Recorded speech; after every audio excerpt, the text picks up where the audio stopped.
Sorry, bentar. Nice. Udah full screen. Bentar, saya cek dulu sekarang.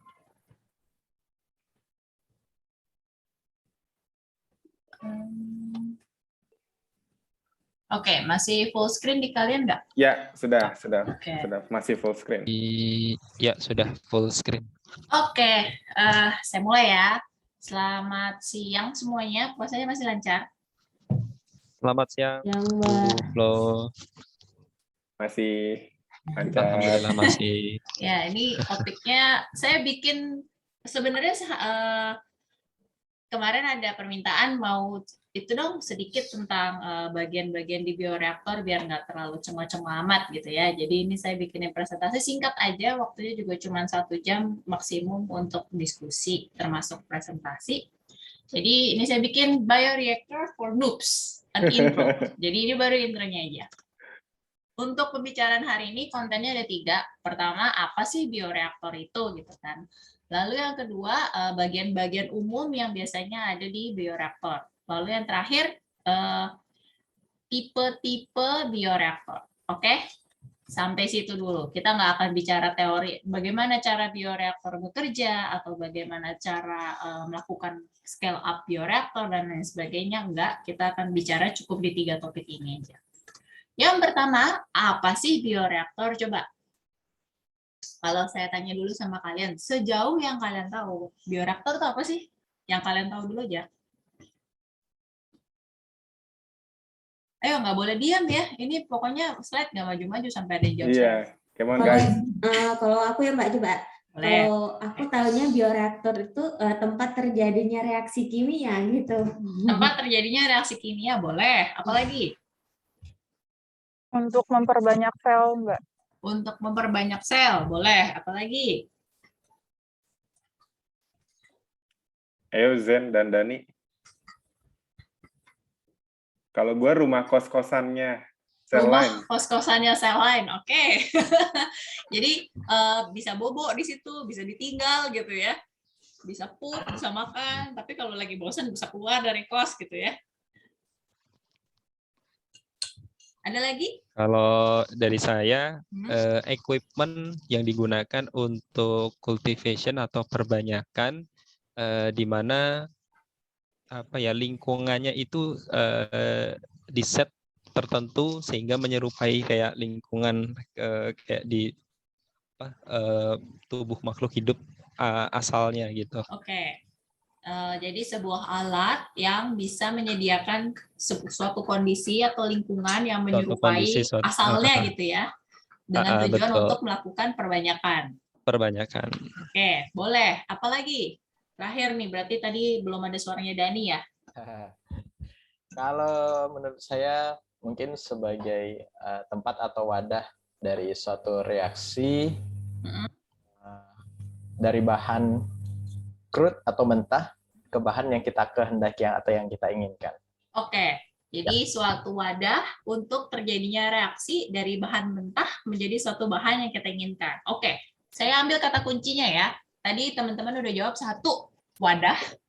2, menyediakan suatu lingkungan tertentu. 3, untuk perbanyakan. 4, untuk reaksi entah kimia atau reaksi apapun dari bahan mentah menjadi suatu bahan jadi atau suatu bahan yang diinginkan. Itu 5 kata kunci yang tadi kalian udah sebutin. Nah, sekarang pertanyaannya bioreaktor itu apa sih? Nah, ini kalau versi bahasa Inggrisnya nih, bioreactor is a vessel, jadi suatu wadah that is designed to provide an optimal environment. Jadi untuk menyediakan, yang didesain untuk menyediakan suatu kondisi lingkungan tertentu yang optimal untuk bahan dasar atau untuk bahan raw material diubah menjadi suatu produk dengan menggunakan sesuatu makhluk hidup mikroba tertentu, entah dari sel tanaman, entah dari sel hewan, atau dari sel tumbuhan. Nah, sampai di sini menurut kalian, tadi kalian udah nyebutin kata kuncinya secara pas nggak? Ada yang kurang nggak? Banyak.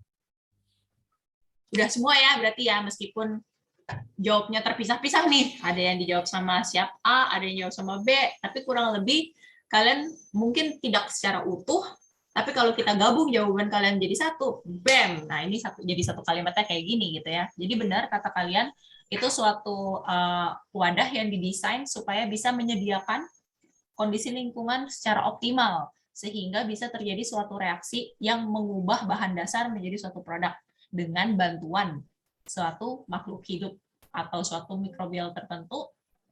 Tidak necessarily harus sistem organ, bisa jadi hanya selnya aja. Contohnya kalau human cell itu berarti cuma salah satu jenis sel aja, bukan suatu sistem organ yang utuh. Nah, di sini ada gambarnya nih, saya ambil dari Sartorius. Mulai dari yang benchtop atau yang lab scale sampai kalau misalnya kita perbesar itu sampai yang production scale. Itu dengan menggunakan prinsip dasar yang sama, mereka tinggal mainin aja nih skalanya berapa. Seperti itu. Nah, sekarang saya tanya, ada yang pernah dengar fermentor nggak? Nggak ada? Nggak ada yang pernah dengar fermentor? Pernah. Pernah. Nah, sekarang saya tanya, kalau cuma ada, berdasarkan pernah dengar. gambarnya aja nih, saya kasih gambarnya kurang lebih kayak gambar desainnya ya. Ada yang tahu nggak bedanya fermentor sama bioreaktor apa? Dari gambar. Cuma dari gambarnya aja nih. Apa sih kira-kira Agitatornya sebenarnya? kalau fermenter kayaknya lebih sederhana ya. Boleh, itu Tapi, dari desainnya. sebentar. Kalau yang mencoloknya apa ya? Yang paling mencolok, kenapa yang satu bioreactor, tapi yang satu khusus cuman namanya sebutnya fermentor? What's actually the difference? Ada coolingnya juga. Ada coolingnya Haprop juga. juga ada. Apa? Inlet outletnya kali? Ya, enggak. Inlet outlet. Kenapa inlet outletnya? Yang fermenter lebih simpel kayaknya. Yang fermenter lebih simpel Dibandingkan bioreaktor. dibandingkan bioreaktor. Oke, ditampung dulu.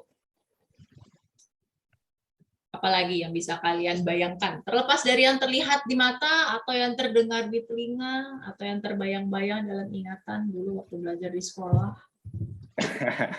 Fungsi kalau gitu. Fungsi, apa coba fungsinya? Kalau fermentor, biasanya dia buat fermentasi aja. Biasanya dipakai sama bakteria. Oke. Kalau bioreaktor, ya dia buat sel lain yang tinggal di dalamnya. Atau mammalian sel. Oke, kalau kayak gitu, fermentasi itu apa sih? Apa bedanya kalau kayak gitu dengan bioreaktor? Kalau tadi dibilang fermentor khusus untuk fermentasi.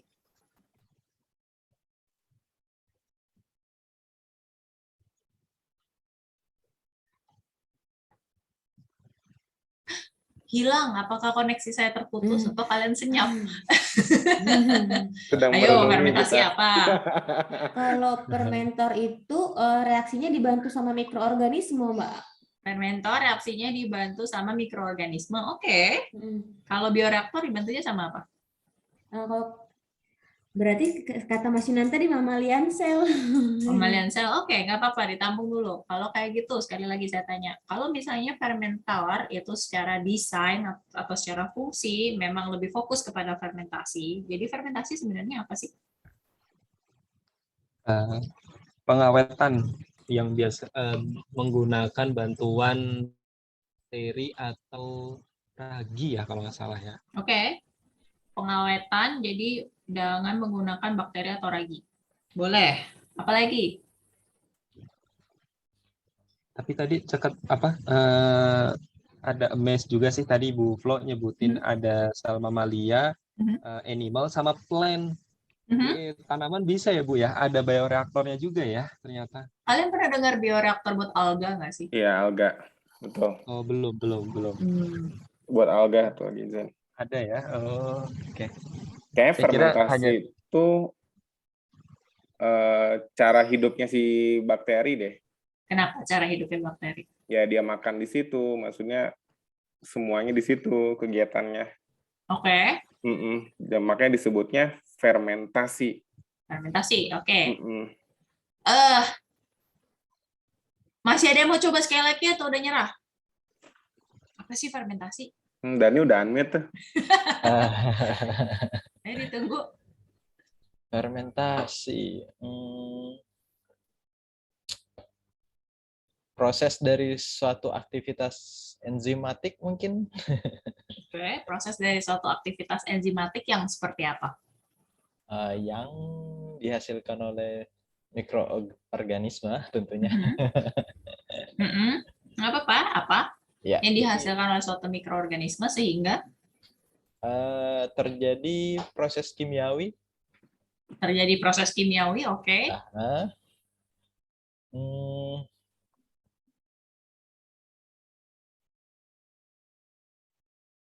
Mungkin hanya sampai di situ.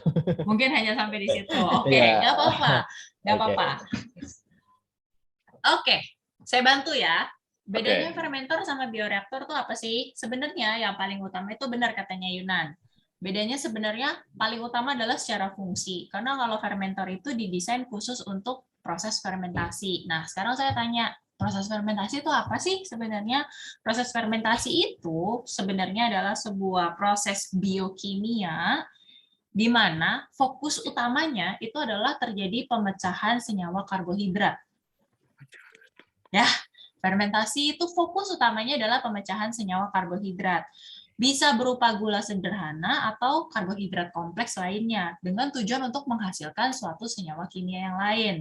Yang paling gampang nih kalau kalian ingat fermentasi, hasilnya apa coba? Peyem. Peyem ada apanya? Ragi. Ragi boleh. Selain ragi, peyem Singkong. Singkong itu berarti karbohidratnya ya. Nah, kira-kira trademarknya peyem itu ada sesuatu apa sih yang dihasilkan sebagai produk fermentasinya? Kecut. Kecut, oke, asam berarti ya. Fermentasi menjadi asam. Lalu ada apa lagi?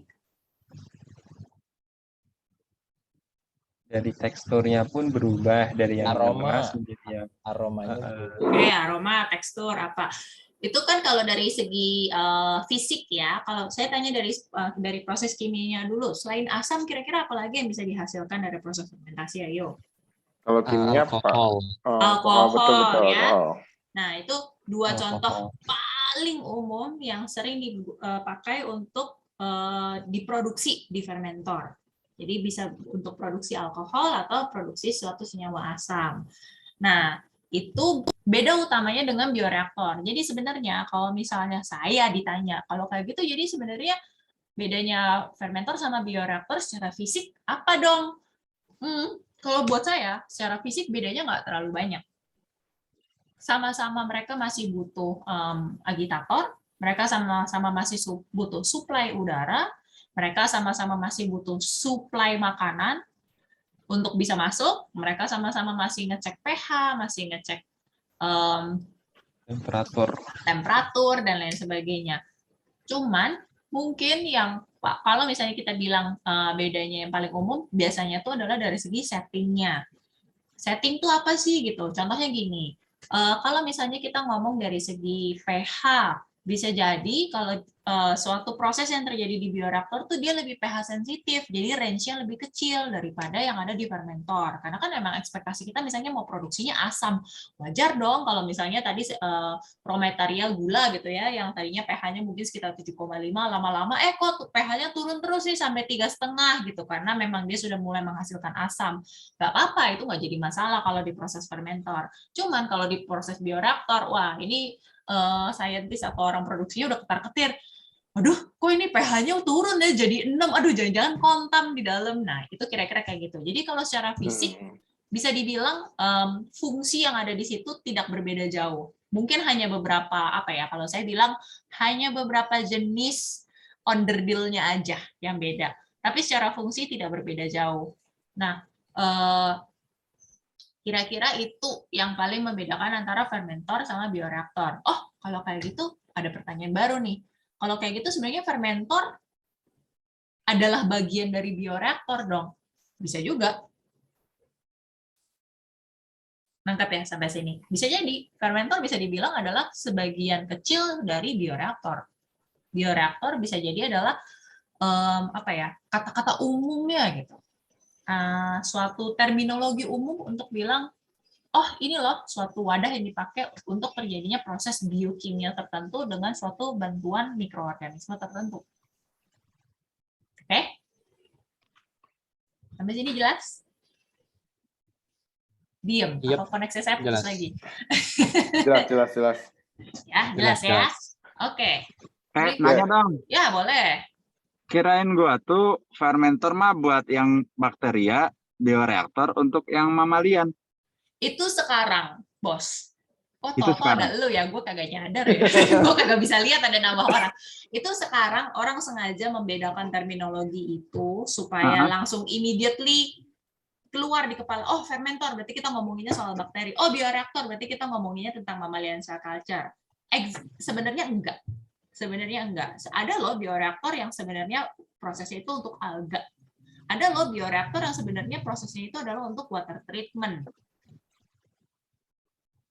Nah, ini cuman kalau buat gue sih, ini cuman kayak taktik marketing aja orang jualan supaya orang begitu dengar kata bioreaktor, oh ini jualan bioreaktor buat produksi biofarmasi nih gitu. Gitu. Itu kalau menurut gue. Tapi kalau kita ngomong sedikit ke cerita awalnya nih, ke cerita dasarnya, terminologinya seperti apa. Kalau buat gue pribadi sih fermentor itu adalah salah satu contoh dari bioreaktor sebenarnya. Orang hanya memberikan identitas yang berbeda supaya langsung ketahuan, langsung kayak oh ting begitu dengar langsung ceteng keluar di kepala kayak gitu. Oke. Nah, pertanyaan Padahal selanjutnya bendanya itu juga ya. Kenapa Bos? Bendanya itu juga kan? Menurut gue sih kalau misalnya lo baru lihat kasat mata gitu, gue akan bilang, gue nggak akan bisa langsung bilang, oh ini fermentor, ini bioreaktor, kalau gue nggak nanya, atau gue nggak ngecek, kalau gue nggak pegang-pegang, atau gue nggak pencet-pencet fungsinya. Iya, maksudnya mirip-mirip kan? Ya, karena menurut, apalagi kalau kita ngomongnya yang 5 liter gitu ya, yang 3 liter cuma taruh di benchstop doang, hampir nggak ada beda sih menurut gue. Oke. Sip. Noted. Ya. Tadi kayaknya Yunan mau nanya. Ya, mau nanya.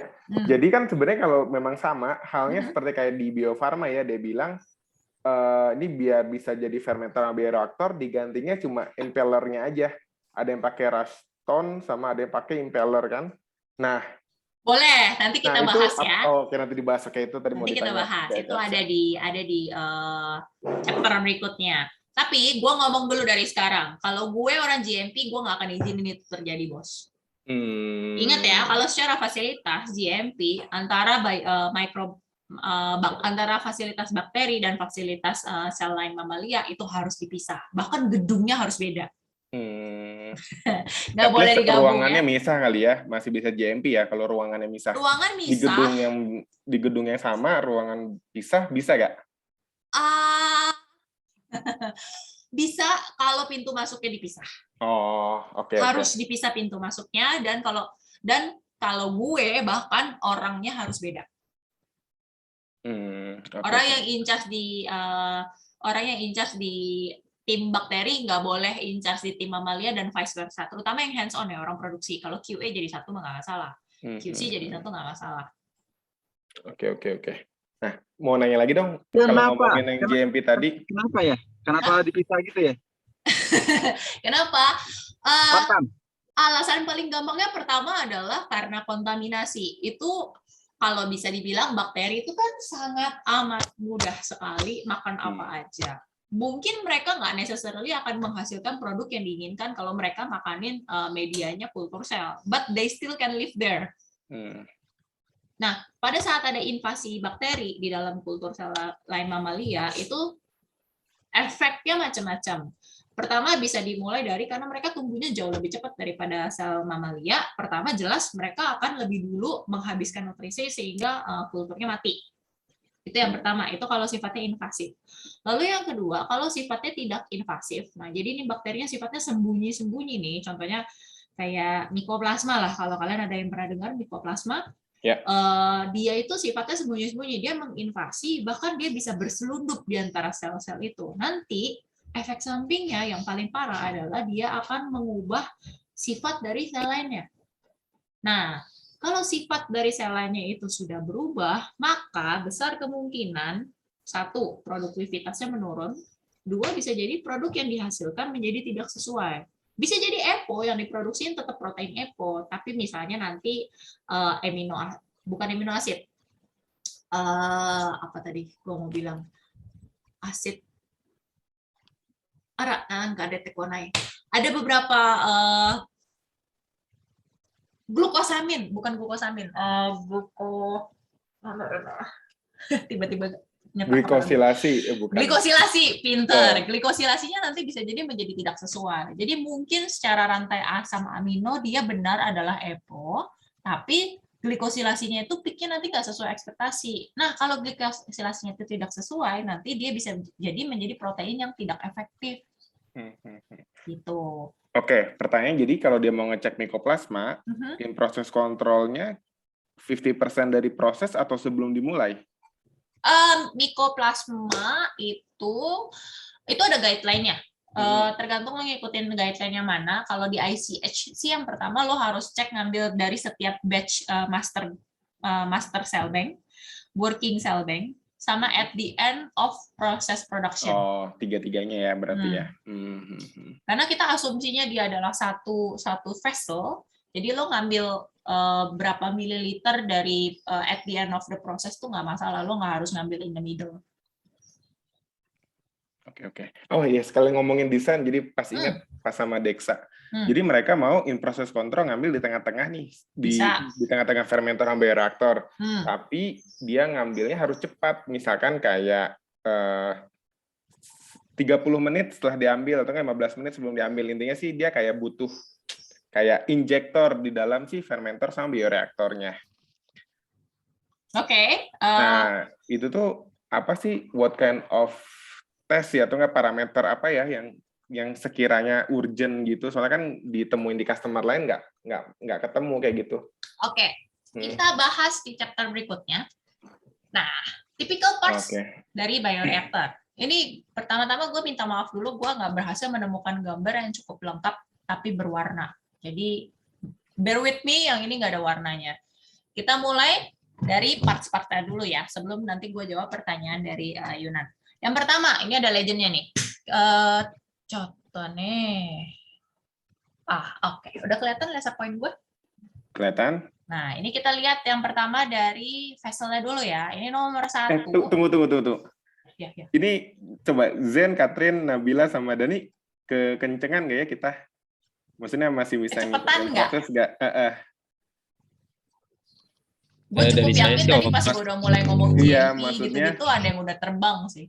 Masih bisa ngikutin. Masih bisa ya, oke. Maksudnya kalau kecepatan bilang aja, stop, gue butuh 2 menit nih buat apa namanya, buat cerna dulu gitu. Kan iya, terus kalian harus tolong cut gue di tengah-tengah ya, karena ini gue pakai presentasi, jadi gue nggak bisa lihat nih kalau ada yang itu nama-namanya siapa gitu kan bisa.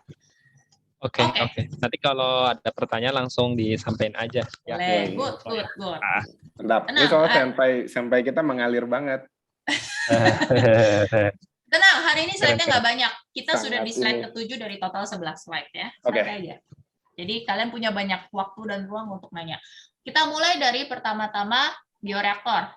Pasti ada vessel-nya ya. Ini jadi nomor 1, nih gue buletin, ini gue linkerin. Ini nomor 1 itu adalah vessel-nya. Jadi wadahnya. Wadahnya kalau sekarang sih ada 3. Kalau di lab itu typically sekarang mereka masih banyak pakai yang kaca, tempered glass.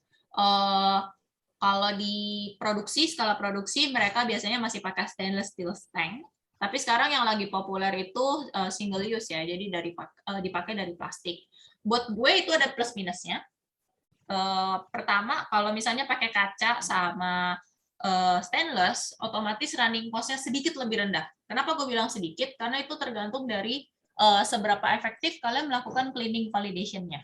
Kalau kalian ada yang pernah dengar cleaning validation, itu apa sih? Cleaning validation itu adalah sebuah proses untuk memvalidasi bahwa benar proses mencuci kalian itu berjalan dengan baik sehingga menjamin tidak ada residu yang terbawa untuk ke proses berikutnya. Ya. Kalaupun ada residu, kalian harus definisikan seberapa kecil sih residu yang masih boleh terbawa ke proses berikutnya. Itu tergantung dari jenis residu yang kalian klaim akan sulit untuk dihilangkan. Parameternya apa aja?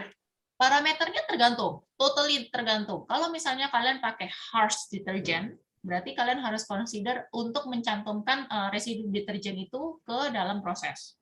Kalau misalnya kalian di dalam proses itu memakai suatu senyawa yang sifatnya itu bisa jadi kayak semacam karsinogenik atau sifatnya toksik kepada tubuh manusia, itu ada yang namanya MACO. Aduh, gue lupa namanya apa, kepanjangannya apa. Intinya adalah dia kayak maximum allowable carryover attributes, kalau gue nggak salah nggak, carryover, ya, maximum allowable carryover, MACO, MACO. Nah, itu tergantung dari carryovernya apa aja. Itu kalau di dalam guideline dia bisa sebutin dia akan masuk ke golongan apa senyawa yang kalian pilih itu. Kalau misalnya kayak ada senyawa-senyawa alkena, alkuna, dan alkana, masih pada ingat anak kimia? Dan senyawa alkohol itu dia ada golongan 1, golongan 2, golongan 3, golongan 4. Nah, itu masing-masing makonya beda-beda. Ya, nanti itu tergantung dari total volume yang kalian pakai untuk membilas, total volume dari vesselnya itu sendiri, dan berapa banyak volume yang kalian pakai dari masing-masing senyawanya itu, nanti kalian akan dapat kalkulasinya berapa besar makonya yang boleh. Nah, itu di sini fungsinya QC nih, salah satunya membantu untuk ngetes residunya sisanya berapa sih. Nah, itu ya. Nah, kalau misalnya kalian efektif, kalian sebenarnya bisa reduce cost di situ. Karena yang kita tahu, terutama kalau kita ngomong di Indonesia, yang bikin paling mahal dari single use itu sebenarnya bukan senyawa single use, bukan bioreaktor consumables-nya itu sendiri, tapi ongkosnya. Ya, untuk masuk ke Indonesia nggak murah. Nah, dan kita belum ada pabriknya yang terdekat yang bisa memproduksi itu. Jadi paling mahal sebenarnya di ongkos. Kalau tapi menurut artinya gue, dia nggak perlu ada cleaning validation ya kalau di single use. Lu selesai pakai buang, nggak perlu ada cleaning validation. Itu di situ kenapa orang sangat ingin untuk pakai bioreaktor vessel yang single use. Nah, tapi kalau misalnya kita pikir-pikir sekali lagi, itu juga ada ongkos tambahan sebenarnya, dan itu benar-benar tergantung seberapa confidence kita terhadap supplier dari single use-nya itu sendiri, karena sekarang kan mereka mulai ada requirement nih, karena kita makin meningkatkan konsumsi single use material, consumables di dalam proses, itu kayaknya sih kalau gue nggak salah, itu gue lupa di FDA atau IMA ya, mereka mulai menyarankan untuk mempertimbangkan melakukan proses extractable leachable dari consumables yang dipakai di dalam proses, bukan hanya di final container untuk DS dan DP. DP. Yang wajib baru DP. Drug product, final drug product itu wajib. DS belum, tapi disarankan. Drug substance belum, API belum, tapi disarankan. Nah, ini sekarang lagi mulai di-enforce untuk mulai mempertimbangkan supaya melakukan extractable leachable juga untuk semua consumables yang dipakai dalam proses. Apa tuh extractable leachable tuh? Nah, kita melenceng sedikit, semoga belum pada hilang. Nanti abis selesai gue jelasin extractable leachable, kita akan kembali lagi ke bioreaktor. Extractable leachable itu adalah extractable itu adalah senyawa kimia apa yang bisa diekstrak secara paksa dalam kondisi ekstrim dari kontainer. Nah, artinya biar nggak jadi sampah semua ya gitu ya? Oh, enggak, biar nggak jadi racun. Dulu atau gimana? Biar nggak jadi racun di dalam tubuh. Kita bayangkan begini, mayoritas kontainer disposable itu plastik ya. Kalian tahu ada berapa ribu senyawa kimia yang terlibat di dalam proses pembuatan plastik? Ribuan. Banyak ya. Nah, sekarang itu dan mereka rata-rata kan senyawa turunan minyak. Nah, senyawa turunan minyak alkena dan alkana. Ada sedikit alkohol, tapi mayoritas alkena, alkana, dan senyawa turunan minyak. Satu lagi ada beberapa logam berat. Nah, kalau misalnya dalam kondisi ekstrim, itu adalah kayak semacam maksimum estimated-nya aja gitu. Nah, biasanya orang akan melakukan 1 kali extractable dengan menggunakan senyawa-senyawa ekstrim, dengan menggunakan senyawa pelarut ekstrim, yang kemudian mereka akan gunakan informasi extractable itu untuk memperkirakan rancangan percobaan yang perlu dilakukan, kondisi-kondisi yang perlu dilakukan untuk melakukan leachable. Nah, leachable itu apa bedanya dengan extractable? Leachable itu adalah senyawa kimia yang bisa naturally copot dari plastiknya dalam kondisi alami atau sedikit melebihi batas kemampuan. Misalnya, gue punya obat sirup disimpan di dalam botol plastik dengan suhu penyimpanan 5-30 derajat. Nah, berarti bisa gue simpan di kulkas nggak? Boleh. Boleh. Bisa disimpan di suhu ruang nggak? Boleh. Boleh. Itu adalah suhu penyimpanan normal. Kondisi ekstrimnya apa? Freezer. Masuk freezer berarti -4 atau -20. Itu akan menjadi kondisi ekstrim di mana orang lalai. Maksudnya orang kepikiran, aduh gue kok salah ya gue masukin ke dalam freezer, itu satu. Terus kondisi ekstrim berikutnya apa? Kebakar. Kebakar kan nggak bisa diminum lagi dong. Oh iya. Tempat yang Kondisi- panas lah. Kejemur. Kejemur Di bawah ketinggalan di sinar dalam matahari. mobil. Oh, Ya. betul.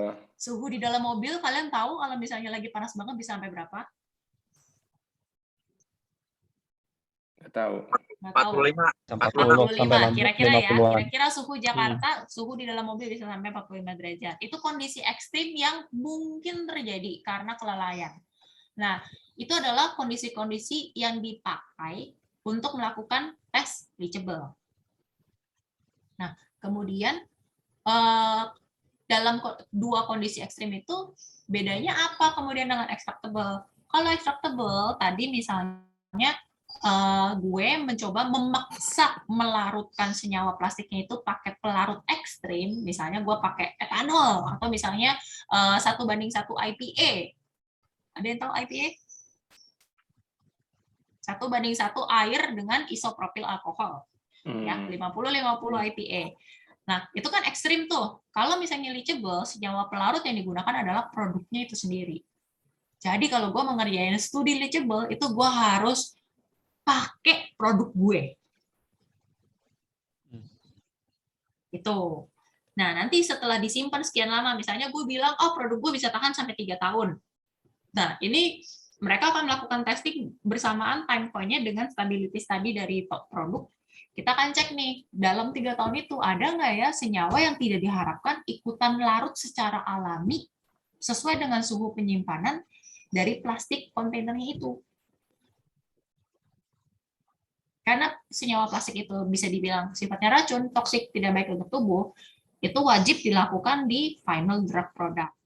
Nah, tapi kalau kenapa nih regulator mulai mempertimbangkan untuk menyarankan dilakukan juga di consumables yang dipakai dalam proses. Karena bisa jadi apa yang terlarut di dalam proses itu tidak 100% bisa dihilangkan pada proses downstream atau pemurnian. Oh, ikut jadi ya, artinya ada yang Ya, ikut. begitu. Oke. Oh, Nah, challenging juga ya berarti ya. ya. Nah, itu kalau di Indonesia gue yakin belum ada kepikiran untuk nanya gitu.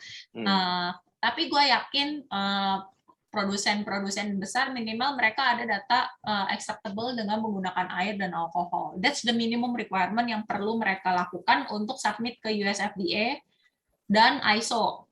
Gue lupa ISO nomor berapa, nanti kalian bisa cek kalau penasaran. Tapi setahu gue sebagai kontainer plastik yang ada hubungannya dengan pharmaceutical product dan makanan, itu mereka wajib melakukan acceptable and reachable minimal air dan alkohol. Nah, nanti konsumen perlu untuk mempertimbangkan sesuai dengan kebutuhan proses mereka. Bisa jadi mereka terpaksa melakukan tambahan studi yang sesuai dengan kebutuhan mereka. Tergantung dari ada senyawa ekstrim apa sih yang ikut terlarut di dalam proses bioreaktor mereka. Sampai situ gue berhentiin dulu ya. Oke, nyambung tadi menjawab pertanyaan. Extractable leachable sampai situ dulu. Sekarang kita lanjut ke bioreaktor. Tapi gue jadi ini sih out of topic. Jadi Ya. kalau dari dibilang kalau ini standar di Indonya kayaknya nggak nyampe sini, tapi standar luarnya. Kayak gue yakin nih habis kuliah dokter nggak balik lagi ya ke sini.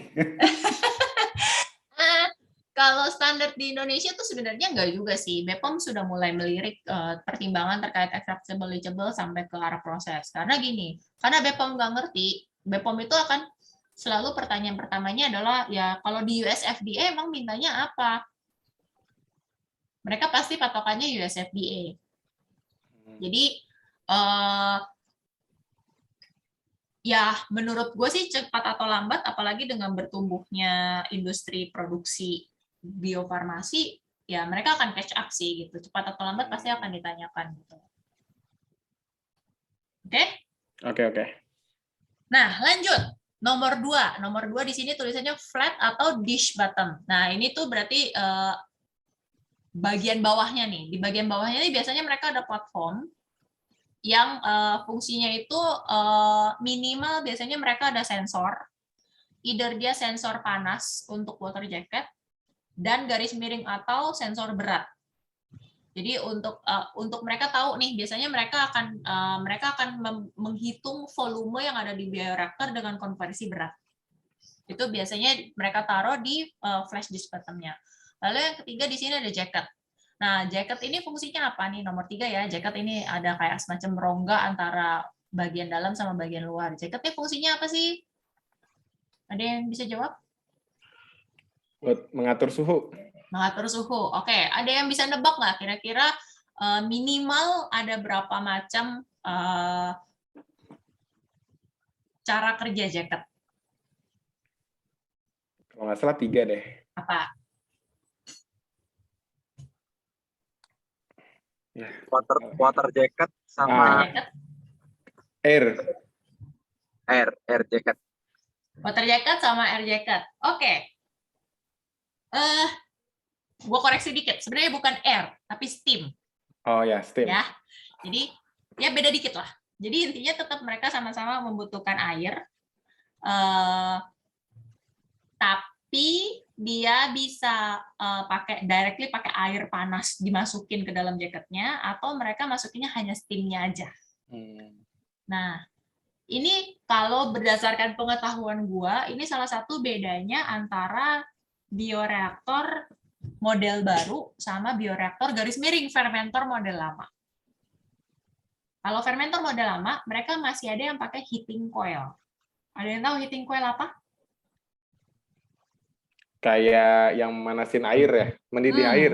Betul. Pengen pemanas. Jadi pakai apa? Heating coil pakai apa? Kali listrik. Iya, pakai listrik kali. Pakai listrik, ya, boleh. Jadi sebenarnya dia pakai logam yang dipanaskan dengan listrik. Nah, kenapa itu metodenya udah mulai ditinggalkan? Soalnya heating coil itu kalau buat proses bioreaktor yang pakai mamalia, dia tinggi. Ada resiko overburn, kepanasan gitu ya. Jadi sel-selnya yang terlalu dekat dengan bagian kacanya itu tuh lemes. Gitu. Okay. Makanya sekarang lebih populer pakai water jacket atau pakai steam jacket. Oke, sampai sini ada yang mau nanya? Nanya. Tadi ketinggalan. Jadi kenapa sih user kadang dia pakai stainless, kadang pakai kaca ya? Bagian vesselnya.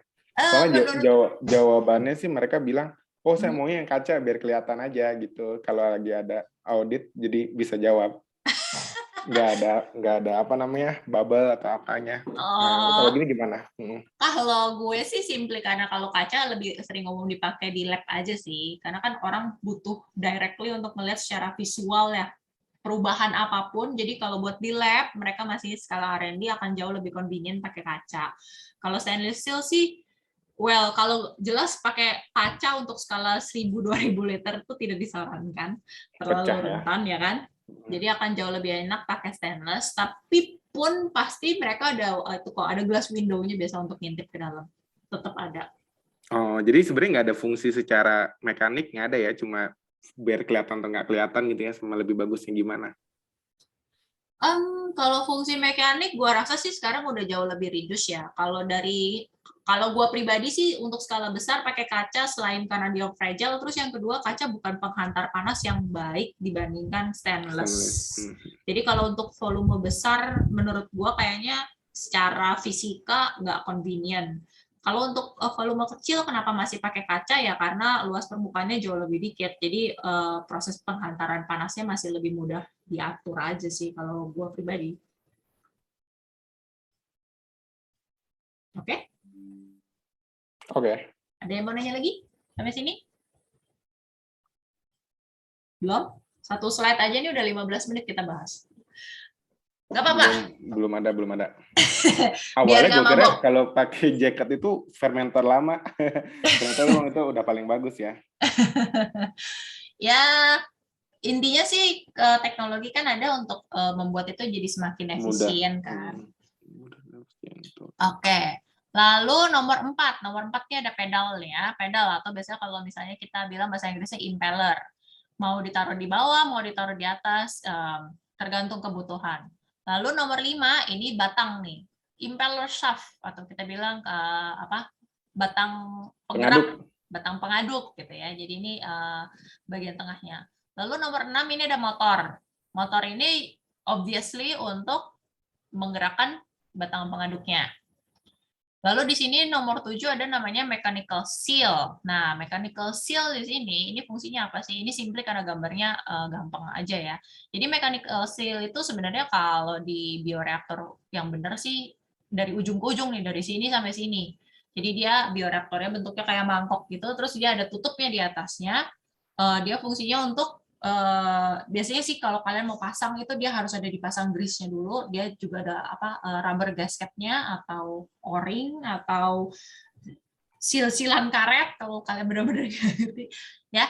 Kalian bisa bilang ada o-ring gasket atau rubber gasket. Gasket itu kalau kalian ada yang nggak tahu itu rubber seal yang biasanya suka ada di termos Starbucks kalian. Kalau kalian copok ada karet warna hitam itu rubber seal. Gasket, o-ring, itu bahasa tekniknya. Catat. Lalu nomor 8, di sini ada baffle. Nah, baffle ini tidak selalu ada. Kalian ada yang tahu baffle itu apa sebenarnya? Temannya buffer kali. Baffle. Buat menjaga. Bukan. Kalian ada yang pernah ngelihat labu Erlenmeyer, tapi ada cengkok di dalamnya nggak? Oh iya, pernah. Nah, cengkok di dalamnya itu namanya baffle. Fungsinya cengkok tuh yang nggak keisi kan maksudnya? Ya, baffle itu atau kalau misalnya kalau gue bilang ada bengkokan atau ada indentation. Kalian ada ngerti indentation? Kalau paragraf di-indent dulu, dibikin masuk. Ya, ada indennya. Jadi dia ada cengkok ke dalamnya. Dia fungsinya apa sih sebenarnya? Jadi indentation atau baffle ini tuh dia fungsi utamanya adalah untuk membantu meningkatkan pengadukan. Jadi dia kalau misalnya kalian bayangin impellernya dia berputar hanya satu arah ya. Nah, kan otomatis nanti pergerakan air di dalam itu dia hanya akan berputar ke satu arah.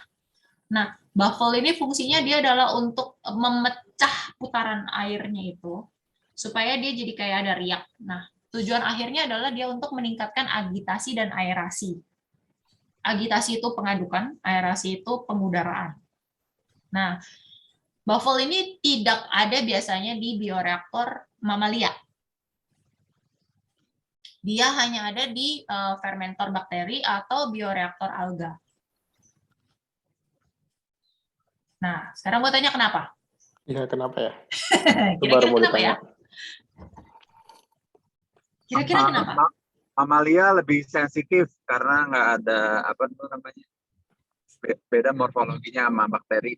Nah, nggak ada apanya, Bos. Aduh, dinding sel apa? Dinding sel, pinter biologi masih nempel.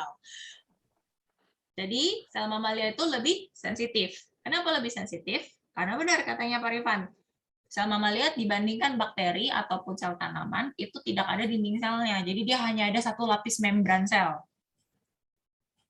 Nah, dengan demikian kalau misalnya udah kita aduk, terus kita tambahin lagi pemecah atau kita tambahin pemecah ombak atau kita tambahin lagi baffle, itu nanti kan dia akan meningkatkan namanya shear force atau shear stress. Kalau shear stressnya itu tinggi, nanti selnya itu gampang pecah, dia gampang stres. Kalau stres, either dia pecah atau dia nggak tumbuh-tumbuh, intinya itu tidak diharapkan. Makanya baffle ini dia tidak ada di bioreaktor untuk mamalia. Oke? Oke, got it. Kecepatan nggak? Masih keburu ya nyatetnya ya. Pokoknya kalau bilang bentar, gue belum selesai nyatet gitu, let me know. Lalu nomor 9. Wah, di sini dia ada inlets. Inlets itu ada banyak. Yang kalau nomor 9 dia khusus inlets-nya adalah untuk inlet udara. Nanti di sini dia ada suplai udara. Ini yang lambang segitiga ini dia lambang keran ya, lambang keran buat udara buka tutup. Terus di sini ada ya informasi-informasi yang tergantung desain perusahaannya lah. Tapi biasanya sih di sini udaranya dikasih filter dan lain sebagainya supaya masuk ke dalam sini dia udaranya steril. Lalu setelah itu dari nomor 9, pertanyaannya saya berikutnya, nomor 10 di sini dia ada air sparger. Nah, bedanya apa di sini kok ada di bagian atas ada inlet airport, tapi kok di bawah nomor 10 ada lagi air sparger. Kenapa?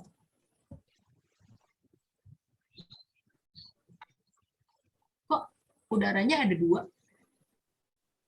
Mana Ada sih? di atas, ada di dalam. Oh, inlet, outlet. Dua-duanya inlet. Oh, mungkin nomor 9 buat steam. Nomor 9 buat steam. Ada tebakan lain?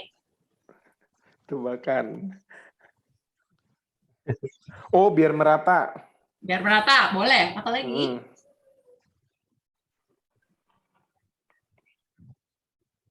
Ada lagi yang mau nebak? Kenapa ya kok di nomor 9 di bagian atas itu udah dikasih udara, tapi di dalam airnya dikasih udara lagi?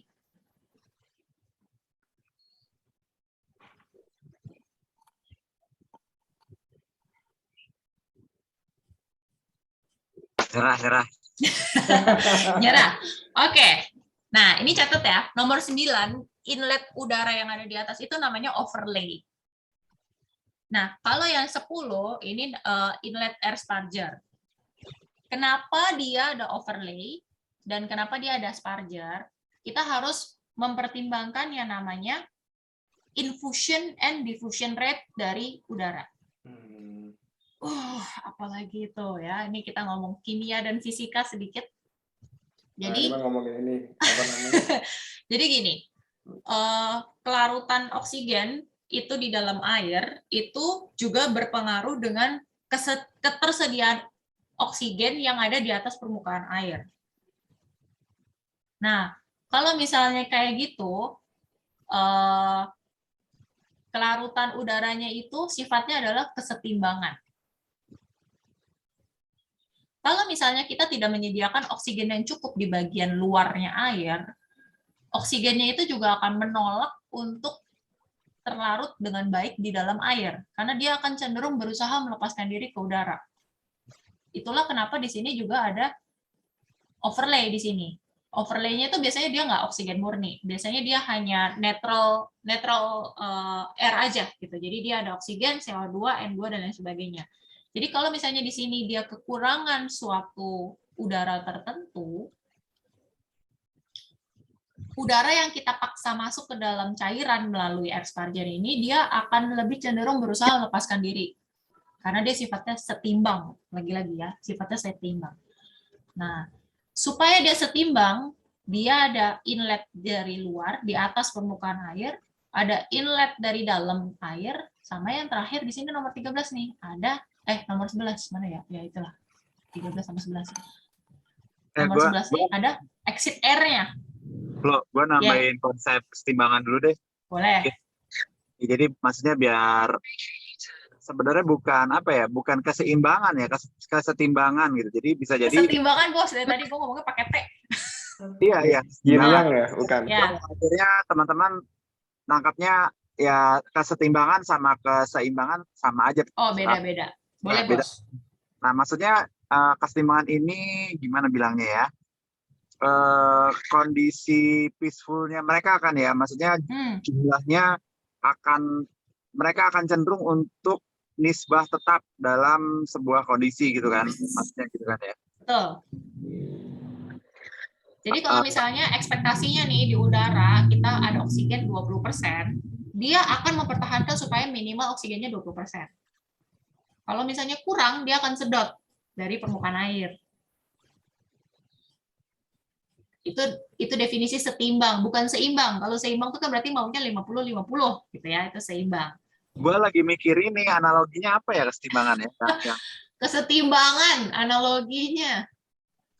Aduh, susah nih, itu sebuah konsep yang tidak bisa gue jelaskan. Mungkin kayak osmosis difusi kali ya, kayak kita buat caruluk tuh apa sih bahasa normalnya? Buat kolang-kaling. Osmosis, ya bisa. Jadi kesetimbangan antara garam dan air di dalam suatu sel gitu ya. Kalau misalnya dia nggak setimbang, ada either dia hiper atau dia hipo. Kalau dia hiper, dia akan memaksa supaya airnya keluar, supaya dia jadi setimbang. Kalau misalnya dia hipo, dia akan memaksa airnya masuk. Atau kebalik.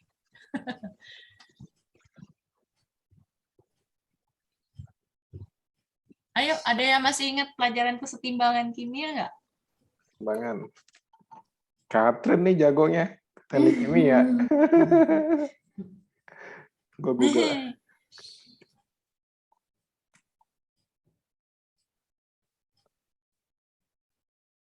Tapi terlepas dari definisi kesetimbangan, sampai sini masuk akal nggak? Nggak usah 100% paham, nggak apa-apa sih. Masuk akal nggak? Kalau saya masuk akal. Ada yang masih nggak masuk akal nggak? Kalau nggak ngerti nanya ya. Kalau diam, saya anggap kalian tidak mendengarkan, bukan saya anggap kalian mengerti.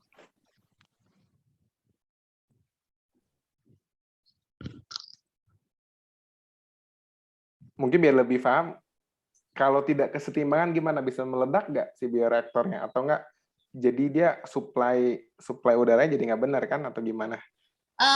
Kalau dia nggak setimbang, kondisi paling standar dan paling mungkin terjadi itu adalah kelarutan oksigen di dalam airnya itu turun.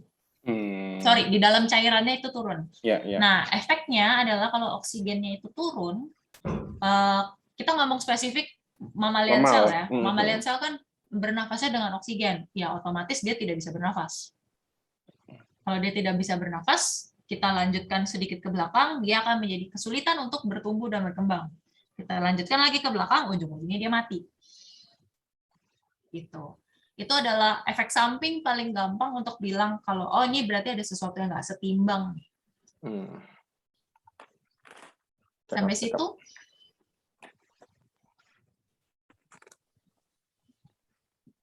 Nah, kesetimbangan udara ini nanti juga biasanya dipakai atau dimainin tidak hanya menggunakan O2, tapi juga menggunakan CO2. Kalau di bioreaktor, untuk mammalian sel, mereka jarang banget menggunakan acid and base, asam dan basa untuk mengatur asam basa di dalam bioreaktornya. Jarang banget. Bukan berarti mereka tidak menyediakan. Mereka tetap akan sediakan senyawa asam dan senyawa basa untuk dikoneksikan ke bioreaktornya in case diperlukan, tapi biasanya mereka akan sebisa mungkin bergantung kepada kesetimbangan CO2. Nah, makanya nih kalau misalnya, gue nggak tahu deh, ini kalau kalian kelihatan nggak ya, di sini tuh ada PO2, di sini ada PCO2. Kenapa? Karena biasanya air inletnya itu minimal mereka pasang 3, udara biasa, O2 sama CO2. Itu yang biasanya mereka mainin untuk mempertahankan pH di dalam bioreaktor. Nah, disinilah kenapa diffusion rate untuk O2 dan CO2 itu sangat penting untuk proses di bioreaktor. Masih ada yang mau nanya? Wah, gue mau ke peserta nih. Tadi kan dibilang ada 3 jenis udara tuh, udara biasa, CO2 sama O2 untuk mempertahankan apa tadi namanya pH ya. Ya. Nah, pertanyaan gue kenapa pakai 3 itu bisa mempertahankan pH? Buat peserta ya, bukan buat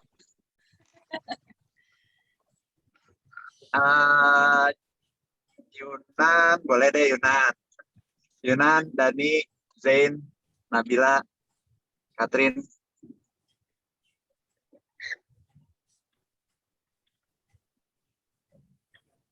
Pelajaran metabolisme. Iya, kalau dari saya kenapa menggunakan 3 macam udara ini sebenarnya komponennya juga nggak hanya tidak hanya 3 udara itu ya, karena kan intinya mempertahankan keasaman itu kan intinya apa? Kalau tidak salah yang berpengaruh kayak ion H kalau nggak salah ya, ion hidrogen tuh semakin banyak maka nanti mungkin semakin asam gitu ya. Nah, makanya menggunakan udara kayak CO2, O2, dan juga udara secara keseluruhan. Jadi kayak untuk memecahkan apa sih ya? Untuk memecahkan air dapat ion H-nya semakin banyak, semakin asam gitu. Mungkin gitu ya. Itunya alurnya. Kata kuncinya apa, Zen?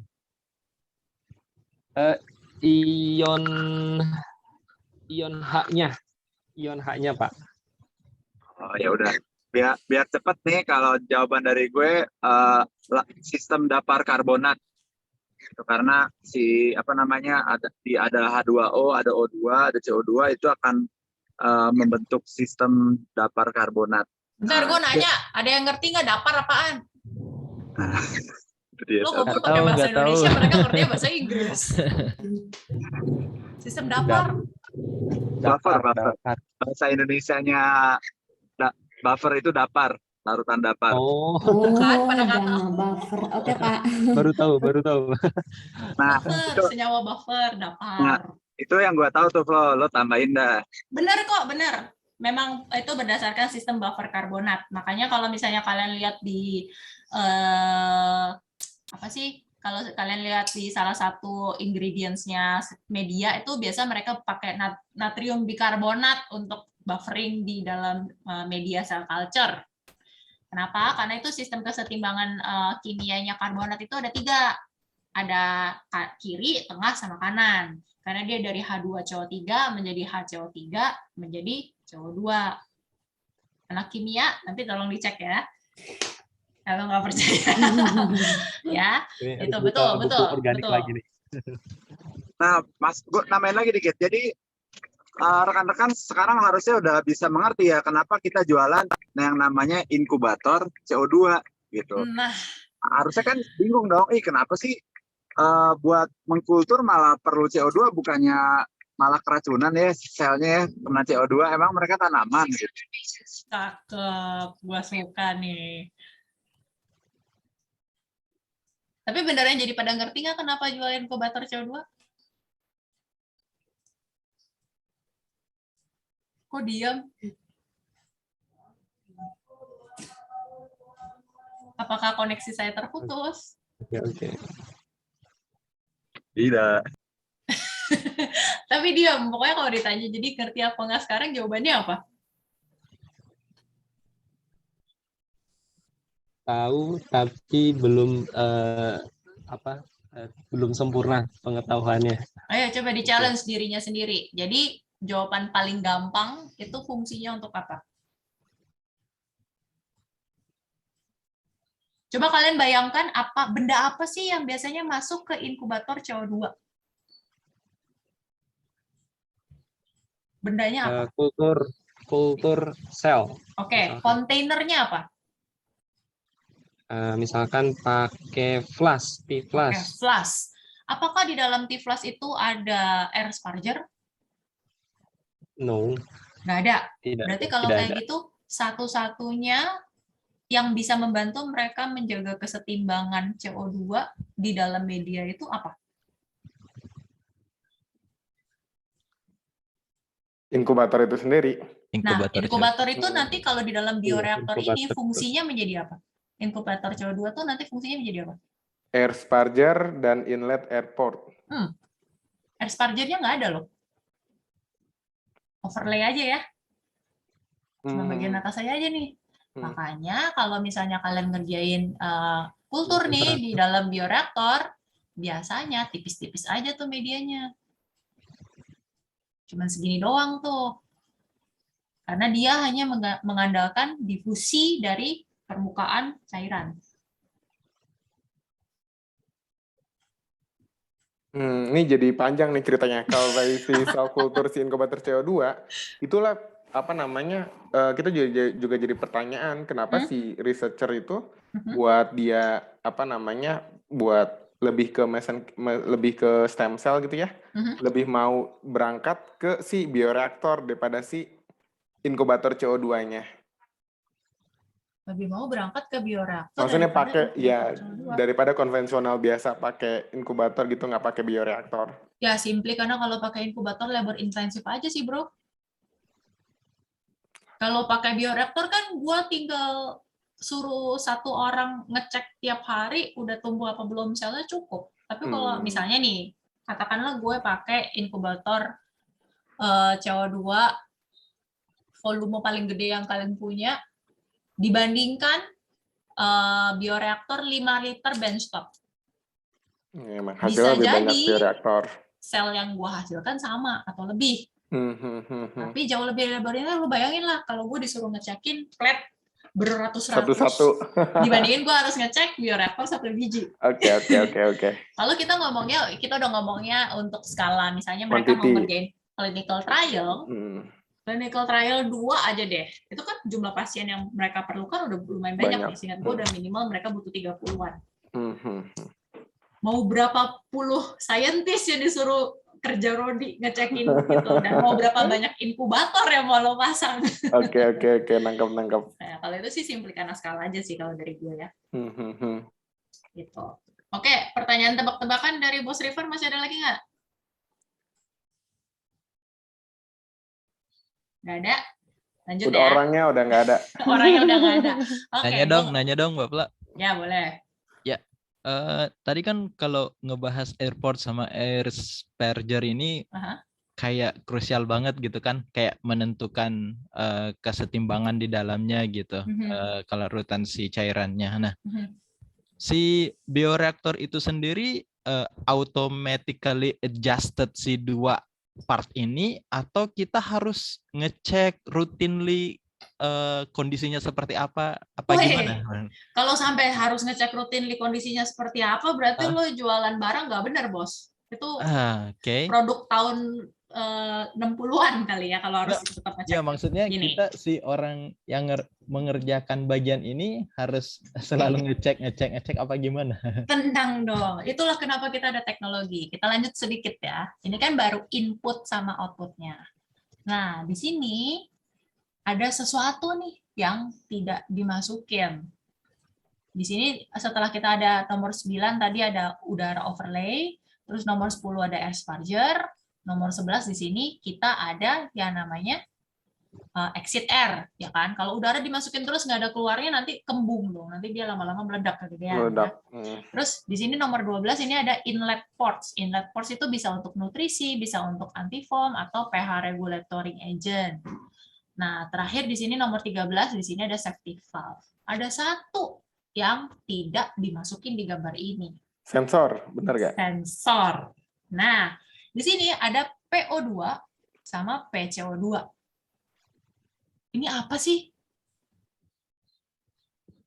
Apa sih PO2 sama PCO2?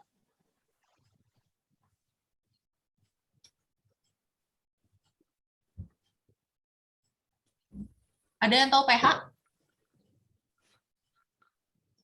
Keasaman. pH fungsinya buat apa? Keasaman. Nah, dia mendeterminasi keasaman tadi dari apa?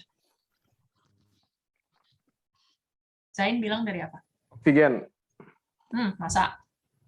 pH loh, pH. Tadi yang yang bikarbonat itu. Buffer. pH. Buffer bikarbonat. Apa tadi? pH itu dia menentukan keasaman dengan mengecek apa?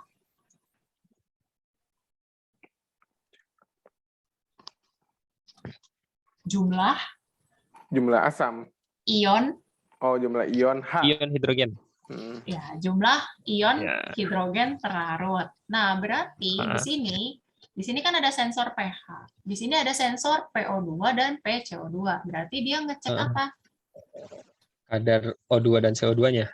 Ya, kadar O2 dan kadar CO2 terlarut. Nah, disinilah Terlarut. fungsinya sensor. Ya, fungsinya sensor di sini adalah untuk dia ngecek berapa sih sebenarnya oksigen terlarut dan CO2 terlarut dan hidrogen terlarut di dalamnya. Berapa? Nah, kemudian nanti kita punya namanya modulator. Disitulah fungsinya modulator untuk kita masukin semua informasi yang kita pengen.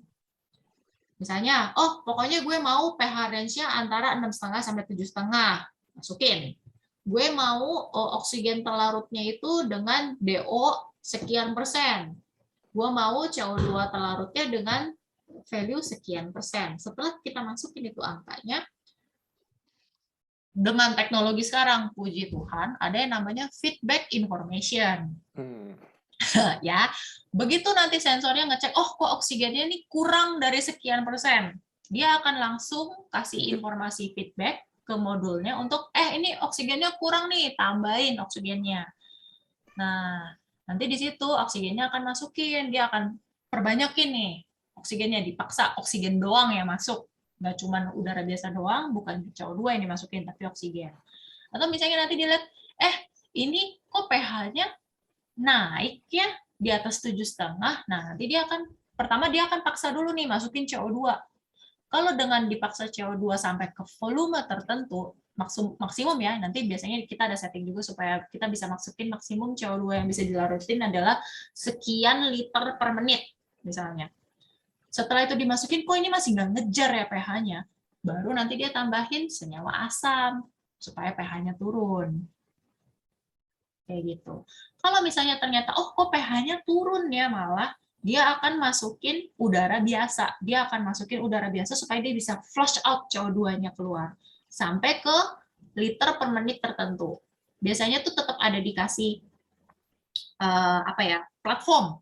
Berapa liter per menit sih maksimum udara yang bisa diinjek masuk ke dalam bioreaktor.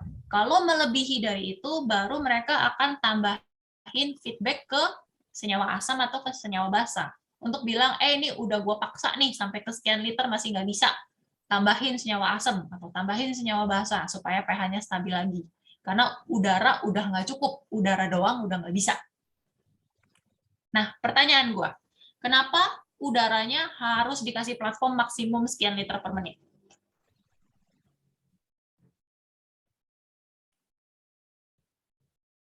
Mungkin ada hubungannya sama pH.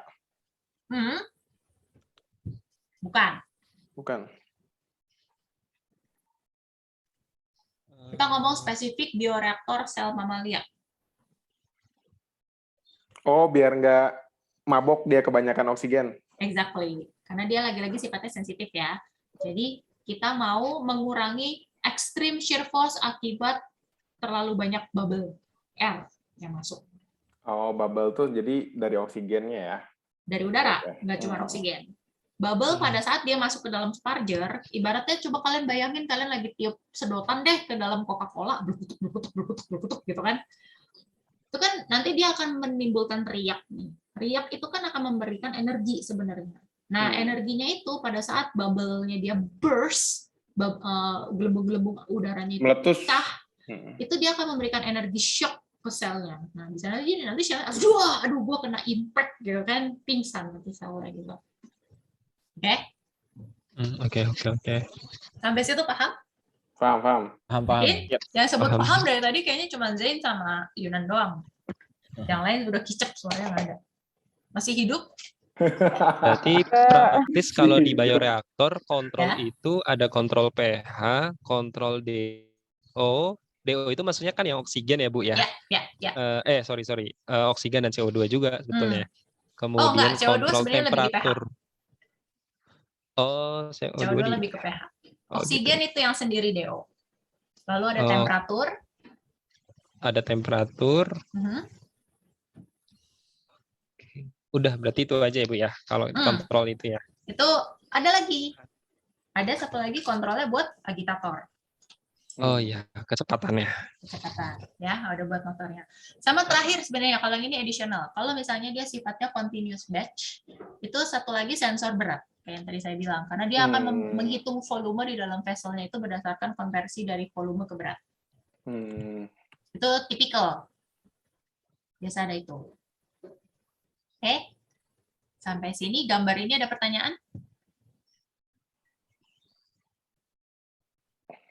Kalau dilihat dari alurnya, sebelum kemudian di bioreaktor dan sesudahnya, kalau sebelumnya kan berarti kayak misal dia taruhlah kayak misalkan si raw materialnya itu di penampung, kemudian setelah di bioreaktor selesai nanti akan di harvest dulu dan ditaruh di penampung gitu ya Bu ya. Pertanyaannya, satu bioreaktor itu misalkan dari brand tertentu, apakah biasanya kompatibel dengan setiap harvesting dari brand yang berbeda gitu?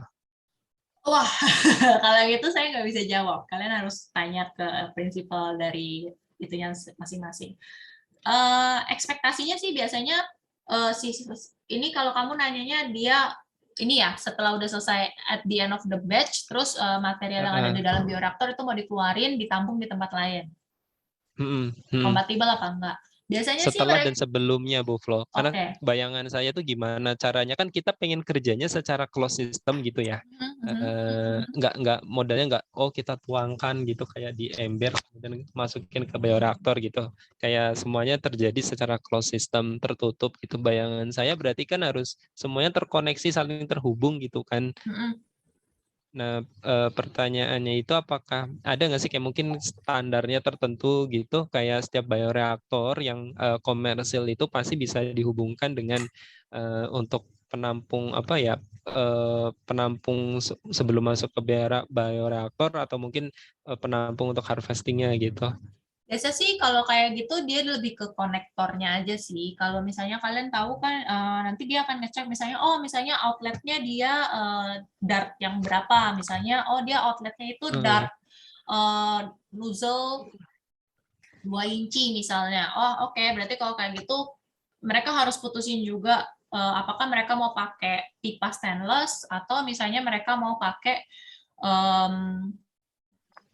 apa sih namanya? Selang plastik gitu ya, selang biasa silikon. Terus kan kalau sekarang kopling itu kan dia sebenarnya sifatnya rada standar ya, either dia female atau male. Kalian tahu kopling nggak? Apa sih kayak konektor ya. Nah, konektornya kan juga dia konektornya dia sifatnya ada yang sifatnya tusuk ya, female male, ada yang sifatnya tusuk gitu, atau kalau enggak dia sifatnya yang kayak pipanya minyak. Kalian kebayang nggak? Jadi dia cuma 2 bulatan O-ring besar, terus dia nanti ada kayak ring yang ditutup gitu. Iya. Nah, kalau kamu tanya standar atau enggak, saya cukup yakin mereka akan sebisa mungkin bikinnya itu sestandar mungkin. Karena kalau misalnya mereka bikinnya terlalu spesifik, gimana ya? Maksudnya mereka sendiri berarti kan spare part-nya juga nggak common gitu. Mereka harus produksi spare part-nya sendiri. Dimana saya yakin sih sebenarnya setiap brand itu sendiri juga mereka akan outsource lagi gitu untuk beberapa spare part, terutama kalau sifatnya dia hanya konektor, kopling kayak gitu. Kalau misalnya kayak gitu sih, kalau kamu tanya bisa atau enggak, saya cukup yakin bisa. Hanya tinggal masalah size. Kalau size itu juga nggak perlu khawatir, karena sebenarnya di lapangan juga kita ada yang namanya reduktor, ya kan? Jadi misalnya dia akan koneksi dari selang size sekian diredus ke selang size sekian.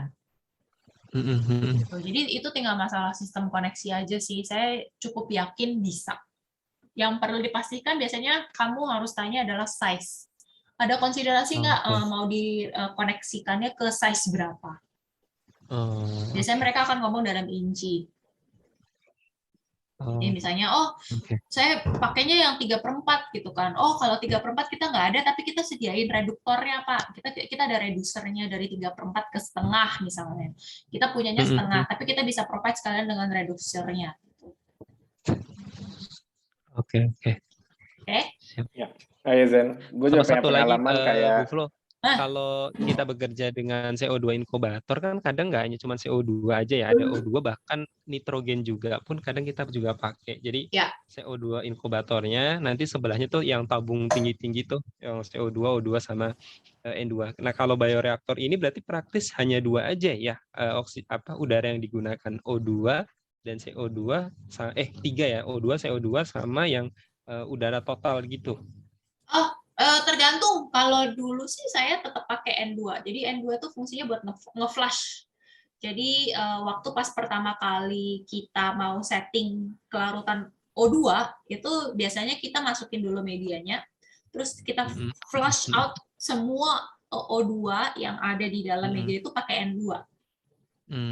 Nah, setelah kita flush out dan sampai terdeteksi dia grafiknya stabil, nah grafik stabil itu yang kita set sebagai 0%. Oke. Itu cara setting tapi ya, itu kayaknya terlalu teknikal sih. Tapi dia tetap pakai N2 juga untuk beberapa proses. Oke. Kenapa pakai N2? Ayo, kenapa pakai N2? Iya.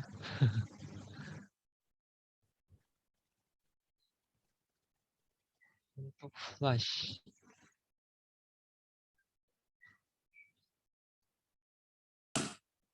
Ada yang bisa jawab? Kenapa pakai N2 Mas Yunan?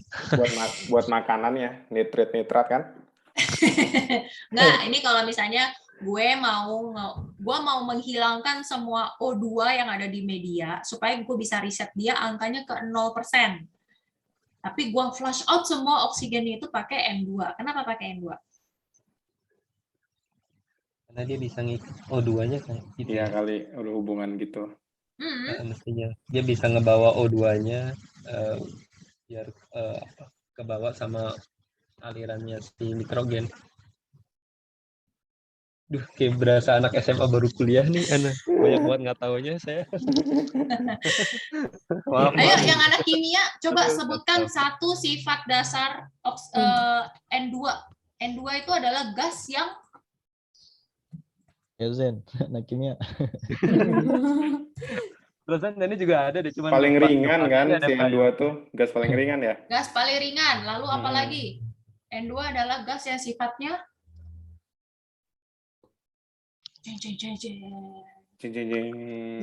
coba tabel kimianya dikeluarin. Paling atas kali kovalennya. Tabel kimianya dikeluarin. N2 adalah gas yang sifatnya ionik. Inert. Inert apa? Nggak tahu gue. Tidak bereaksi dengan apapun. Tidak bereaksi dengan apapun. Akhirnya. Zen. Saya dikit-dikit. Nah, kenapa dipakai N2? Karena kan ini tadi kan saya bilang gue mau menghilangkan oksigennya. Karena gue mau riset supaya dia 0 dulu di dalam mesin. Gue mau hilangin dulu nih oksigen yang terlarut di dalam media. Nah, gue flash dia pakai N2. Kenapa? Karena N2 tidak bereaksi dengan senyawa apapun yang terlarut di dalam media. Jadi medianya nggak rusak. Oke? Kita nggak mau dong sebelum proses dimulai masa medianya udah nggak bisa dipakai gara-gara dia bereaksi dengan suatu udara tertentu atau gas tertentu, ya kan?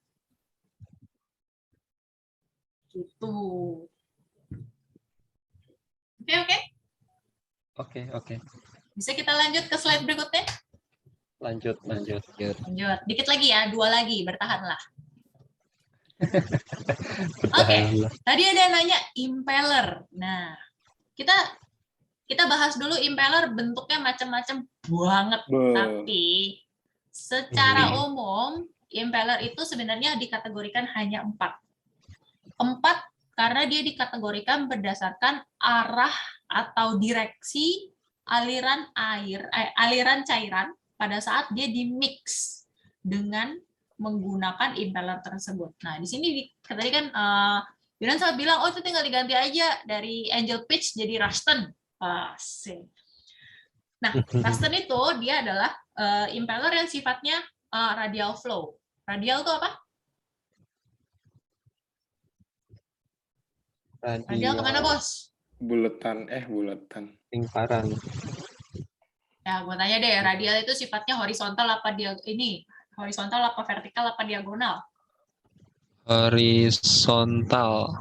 Horizontal, ke samping ya. Jadi dia sifatnya dia akan memberikan alirannya itu ke samping. Nah, kalau dia ke samping, karena dia sifatnya hanya satu arah, itu dia shear stress-nya tinggi. Makanya dia nggak cocok buat mammalian cell culture. Ya. Nah, terus kita ada pitch blade atau marine atau turbin, ada yang bilangnya kayak gitu. Dia sifatnya aksial ke atas. Nah, kalau dia sifatnya dorongnya ke atas, itu nanti kalian bayanginnya adalah alirannya itu tuh dari samping, cairannya disedot dulu ke bawah, nanti dia didorong ke atas. Jadi dia berputarnya tuh seolah-olah kayak ada apa ya? Kayak ada perputaran di sepanjang aksis atau vertikalnya bioreaktor. Nah, ini dia sifatnya tuh lebih soft karena dia bikin dia berputarnya itu dengan cara disedot dari bawah dibuang ke atas. Nah, ini cocok untuk mammalian cell culture atau atau makhluk-makhluk lain yang dia shear sensitif. Nah, kalau helix ini dia distributed flow. Ya. Maaf, aku ketinggalan yang marine tadi itu gimana Mbak alirannya? Alirannya tuh gimana ya? Ini coba ikutin gerakan gua aja ya. Ini bayangin ini adalah si kotak ini tuh, kotak PPT-nya ini adalah bioreaktornya ya. Jadi terus yang di tengah-tengah ini tuh ada ya anggap aja di sini ada batang pengaduknya gitu ya. Kalau marine itu tuh nanti cairannya tuh dari sini disedot dari samping. Kok hilang? Dari samping. Terus dia ke bawah. Terus nanti dia disedot ke impellernya, terus dia dibuang lagi ke atas. Nah, ini muternya kayak gini. Kayak gini. Nah, kalau Ruston karena dia radial flow, jadi dia justru dia sedot ke bawah. Dari sedot ke bawah terus dia dibuang ke samping. Jadi dari udah muter-muter ke sini baru dia dibuang ke samping. Nyabrak gitu kasarnya ya.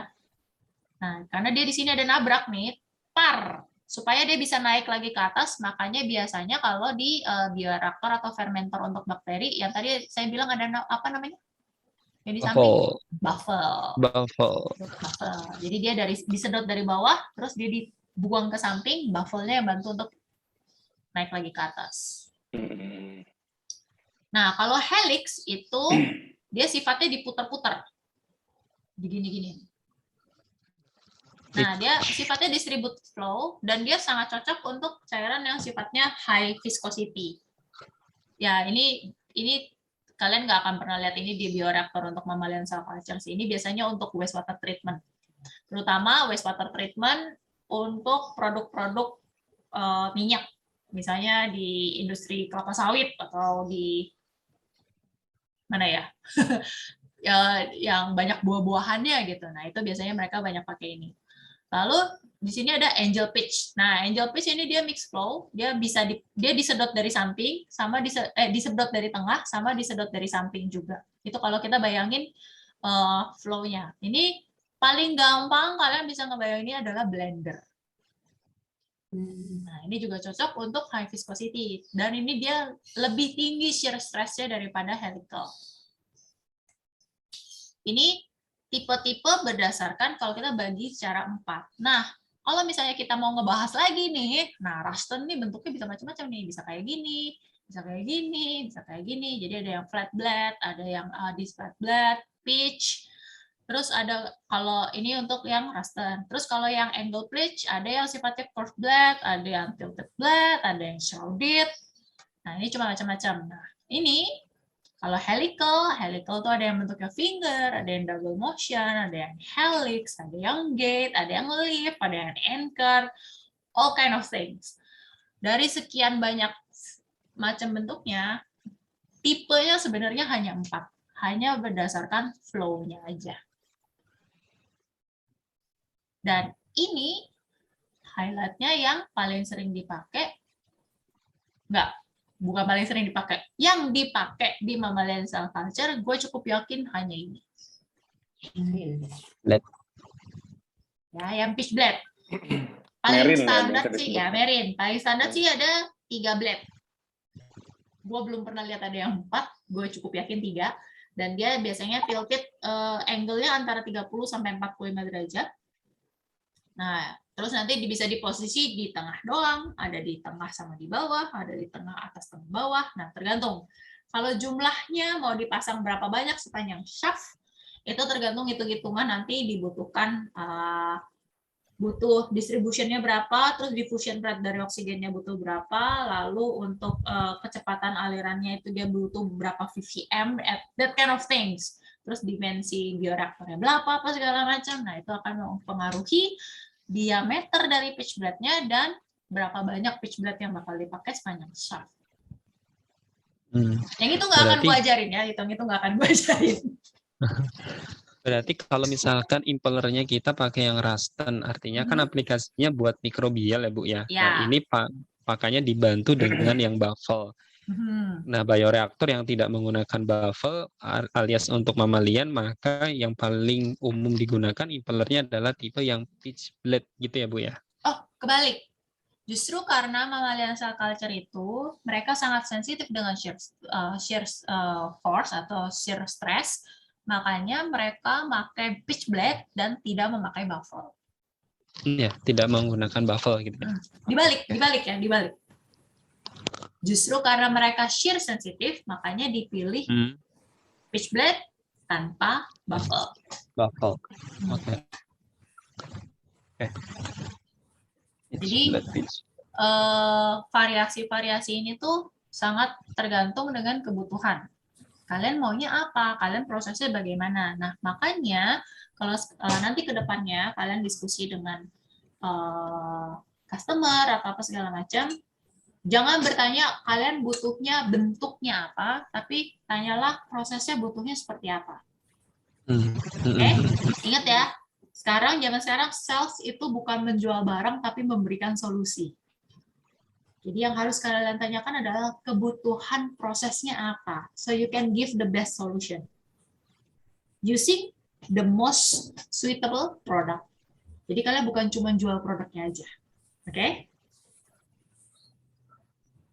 Sampai sini impeller ada pertanyaan nggak?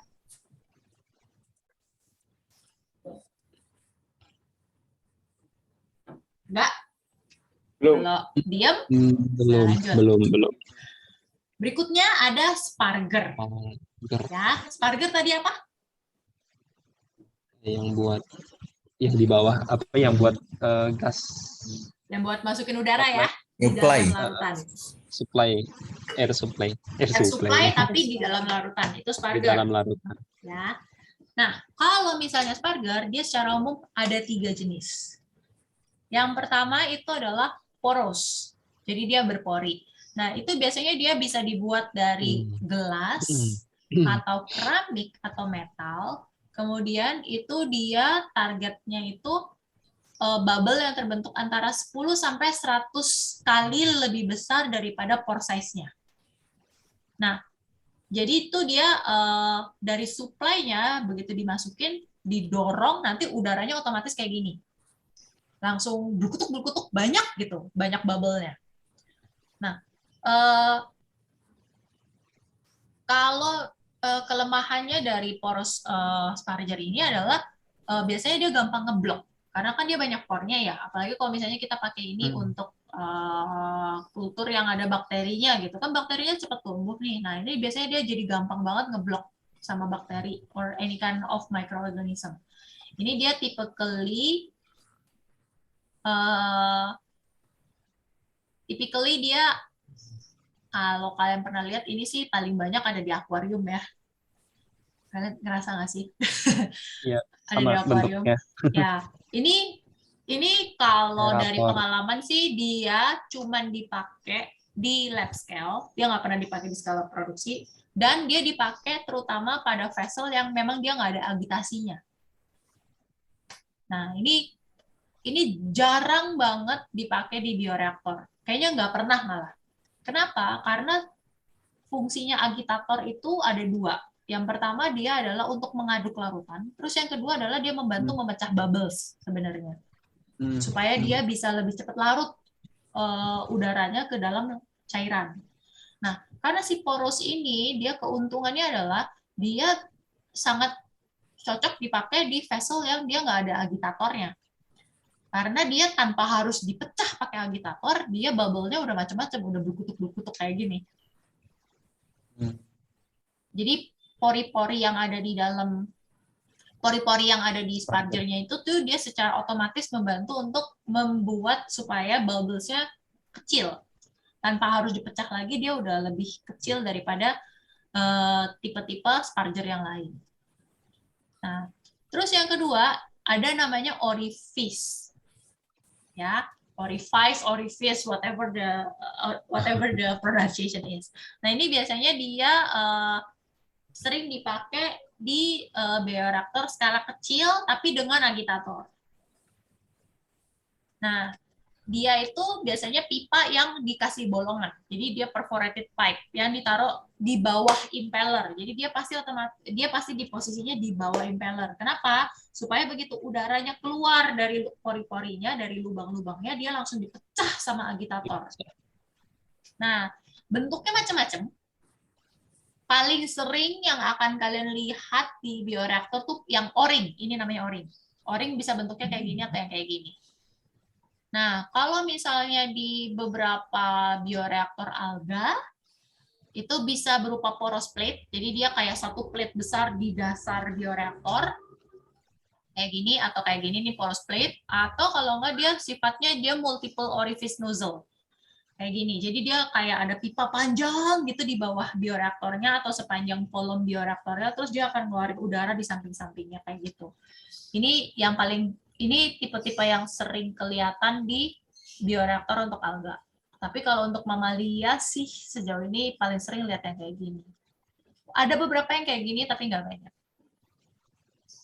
Nah, terakhir itu ada namanya nozzle sparger. Nah, nozzle sparger ini straight to the point banget. Jadi dia kagak ada dipecah-pecah pakai lubang-lubang kecil, kagak ada pakai pori-pori, pokoknya dia langsung ceprot. Bayangin dia kayak selang gitu ya, langsung cerot gitu keluar oksigen sebanyak-banyaknya. Nah, jujur ini cuman cocok kalau kalian pasang dia itu di low pressure. Karena kalau misalnya kalian pakai di high pressure, dia nanti akan jadi terlalu kencang udaranya. Jadi instead of kayak nozzle yang seharusnya ada di bioreaktor, nanti dia jadi kayak hair dryer gitu ya, kayak udaranya kencang banget gitu. Nah, terus juga dia biasanya sih dipakai di bawahnya sparger yang multi layer. Nah, ini dia lebih cocok di bioreaktor yang ukurannya besar. Tapi gue nggak tahu deh, kalau sekarang kemungkinan nozzle ini pun juga nggak terlalu dipakai di bioreaktor yang skala besar. Bisa jadi di bioreaktor skala besar sekarang dia pakainya yang orifice, tapi dia yang multiple. Jadi dia bisa jadi ditaruh di dasar sparger dan di sepanjang shaft-nya sparger. Yang itu gue harus cek. Jujur gue belum update lagi kalau untuk desain bioreaktor sparger yang volume besar seperti apa. Tapi kemungkinan sih mereka pakai kombinasi antara orifice sama nozzle ini. Gitu. Itu adalah sparger. Sampai sini ada yang mau nanya? Bentar, ini ada yang ngechat. Pertanyaan gue, kalau nanti ternyata ini udah duluan, kira-kira pertanyaan apa, diskusi macam apa, agar kita ini sebagai sales, terkesan speak on the same language, atau terkesan nyambung, atau advance pemahamannya ke customer. Oke. Pertanyaan dari Yunan. Kira-kira pertanyaan macam apa yang cocok ditanyakan untuk harus menguasai dulu basic knowledge-nya. Basic knowledge-nya, oke. Ngajuin pertanyaannya. Nah, biasanya kan kalau dari customer mereka akan nanyanya, oh pokoknya saya butuhnya, kayak contoh ya kita belajar dari kemalaman-kemalaman di Bio Farma ditanyanya, oh impellernya bisa sampai 1000 RPM nggak gitu, pokoknya kita maunya yang bisa sampai 1000 RPM. Kalau misalnya kita ngomong dengan Kalau misalnya kita ngomong dengan pengguna, itu mereka akan fokusnya ke situ. Tapi sebenarnya kalau kalian pengen tanya lebih, kalian usahakan tanya, oh nggak apa-apa, tapi sebenarnya diffusion rate sama mixing rate-nya ekspektasinya berapa sebenarnya Pak? Nanti kita bisa sesuaikan di flow rate dari flow rate dari udaranya sama kecepatan dari agitator sama jumlah agitatornya sebenarnya kita bisa tambahkan Pak gitu. Karena kalau misalnya kita hanya fokus kepada RPM-nya aja, bisa jadi nanti ternyata dia terlalu kencang dan malah nggak cocok untuk sel lainnya. Kalau misalnya kita bisa diskusi terkait mixing rate-nya berapa butuhnya, kita bisa kondisikan gitu. Kenapa kalau misalnya di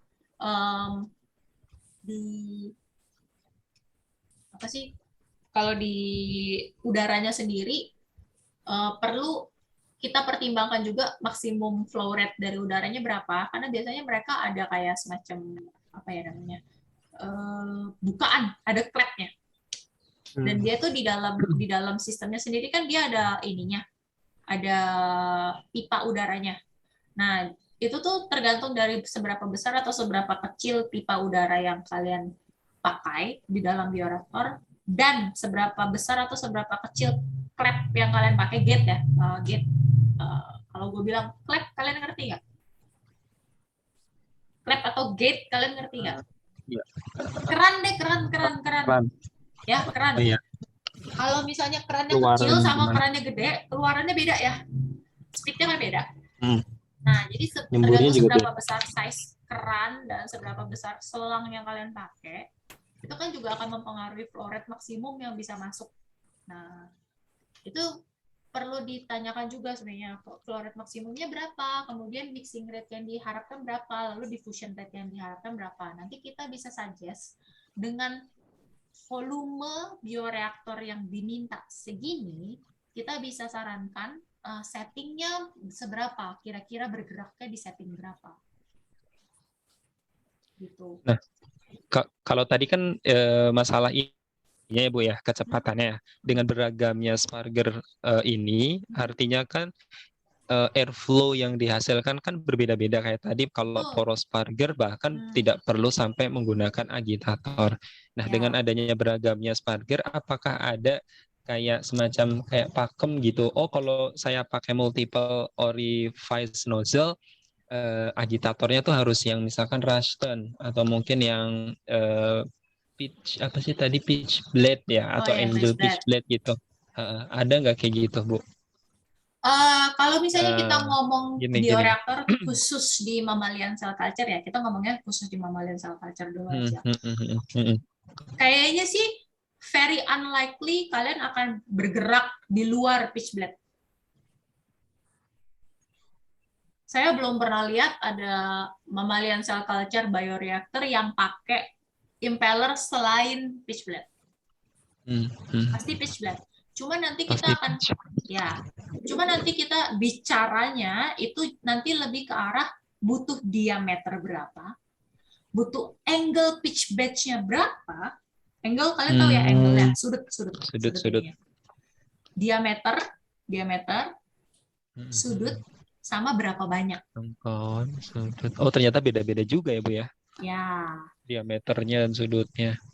Betul. Nah, terus kalau misalnya nanti di dalam di dalam bioreaktor itu biasanya kalau produsen mereka itu udah punya program sebenarnya yang bisa bantu mereka kalkulasi dan estimasi.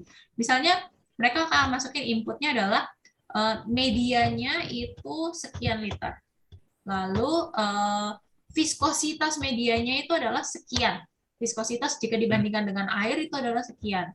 Lalu cell density-nya misalnya maksimum ekspektasinya adalah sekian juta sel per mililiter. Dengan diameter sel adalah sekian nanometer.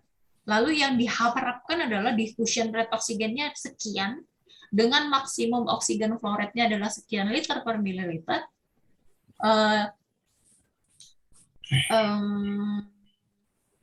nanti pada saat dia bikin simulasi di dalam program, biasanya mereka akan kasih nih several best option. Several best optionnya itu berdasarkan pergerakan cairan di dalam bioreaktornya. Mereka bisa estimasi dan mereka bisa perkirakan. Ada programnya biasanya mereka. Oh, nanti kalau misalnya pakai pakai pitch blade dengan diameter sekian, sudut sekian, sekian banyak, lalu ditambah dengan o-ring, orifice dengan nozzle, dengan bolongan sekian banyak dengan diameter berapa dan lain sebagainya gitu, nanti dia akan dapat VVM-nya sekian. Nanti mereka akan coba-coba kalau misalnya ini diganti VVM-nya berapa, kalau ini diganti VVM-nya berapa. Nanti dari situ mereka akan dapat beberapa opsi biasanya. Pasti biasanya lebih dari 2. Mungkin 3 atau 4 opsi. Nah, nanti akan disesuaikan dengan budgetnya. Atau bahkan mereka bisa trial dulu sebenarnya. Kalau yang saya tangkep sih biasanya gitu ya kalau dari ini apa prinsipal. Mereka akan selalu tanya, oh prosesnya memang butuhnya mixing rate-nya berapa persen, butuhnya diffusion rate-nya berapa VVM, lalu viskositasnya memang medianya berapa gitu, lalu kalian butuh working volume-nya berapa, kalian mau pakai bioreaktor yang berapa volumenya, berapa besar. Mereka nggak akan serta-merta, oh kita punya bioreaktor 1000 liter, udah pakai pitch blade ini diameter sekian dengan o-ring sekian ini gitu. Enggak, mereka enggak. Mereka pasti hanya akan yang udah pakem itu adalah, oh kita punya bioreaktor 1000 liter dimensinya sekian, bioreaktor 500 liter dimensinya sekian. Hanya tergantung proses. Prosesnya kalian butuhnya apa, nanti kita bisa tambahkan parts-nya sesuai kebutuhan, berdasarkan hasil hitungan.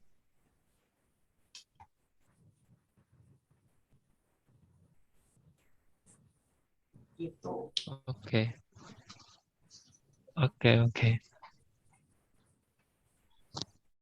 sampai sini? Ya. Berikutnya, tipe-tipe bioreaktor. Sampai sini masih sanggup nggak? masih dong. Yakin? Lanjut. Saya bikin bersambung dulu ya, sebelum gitu. kalian ngebul. Ya. Dari tadi Ternyata. yang banyak ngomong baru Zain sama Yunan doang. Ya, Dani sesekali. Dan Sri Kandinya udah tewas kayaknya. Belum, Mbak. Belum Mbak, ya? mau nanya, kalau bioreaktor itu consumable-nya apa, Mbak? Bioreaktor, consumable-nya apa? Banyak. Bioreaktor, consumable-nya. Sekarang kita kembali lagi ke parts ya. Consumable-nya itu pasti yang pertama adalah seal. Ini setiap, sorry, bentar, gue stop share dulu, gue cariin gambar.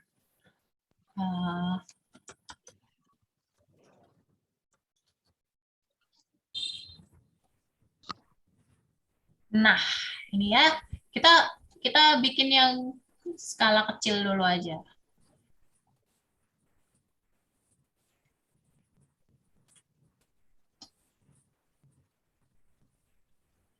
Nah, udah kelihatan? Udah, Mbak. Nah, ini adalah contoh penutup bioreaktor skala kecil di lab. Ya, ini tutup besinya, lalu di antara tutup besinya ini ada bolongan-bolongannya lagi. Ya, ada kepala-kepalanya lagi. Ini semua kepalanya bisa dicopot. Oke, tapi supaya nggak kontam, berarti harus kita seal kan? Harus ada kayak semacam apa sih namanya? Kalian tahu seal nggak? Apa ya? Segel.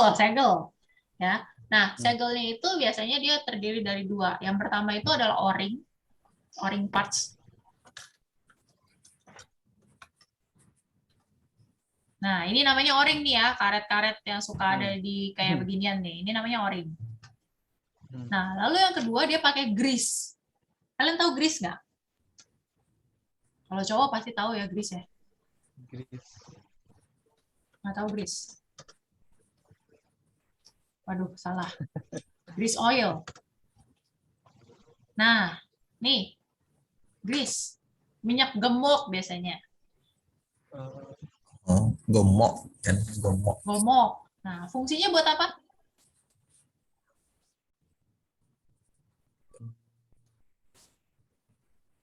Pertama, dia fungsinya adalah untuk melumaskan.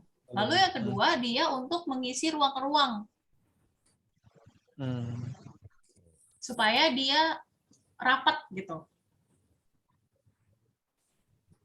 Nah, ini biasanya kalian bisa jualin ini. Kalian bisa jual o-ringnya, sama kalian bisa jual grease-nya kalau untuk bioreaktor yang kecil. Kalau dia bioreaktornya bukan tadi gue mau ngomong apa ya? Kalau dia bioreaktornya bukan disposable. Itu yang pertama. Lalu yang kedua, selain o-rings atau grease yang biasa dipakai untuk nge-seal setiap bagian-bagian supaya dia nggak ada gelembung udara, nggak ada udara yang bocor dan lain sebagainya, ada lagi kalian bisa jual namanya selang ya, pipa.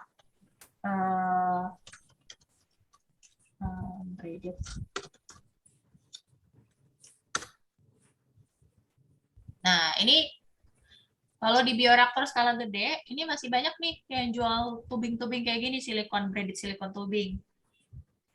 Kalau dia misalnya nggak pakai pipa stainless, ini biasanya juga dia consumable, meskipun dia tidak sekali pakai. Mungkin beberapa kali pakai, tapi pada akhirnya dia akan rusak juga gitu. Jadi dia sifatnya consumable.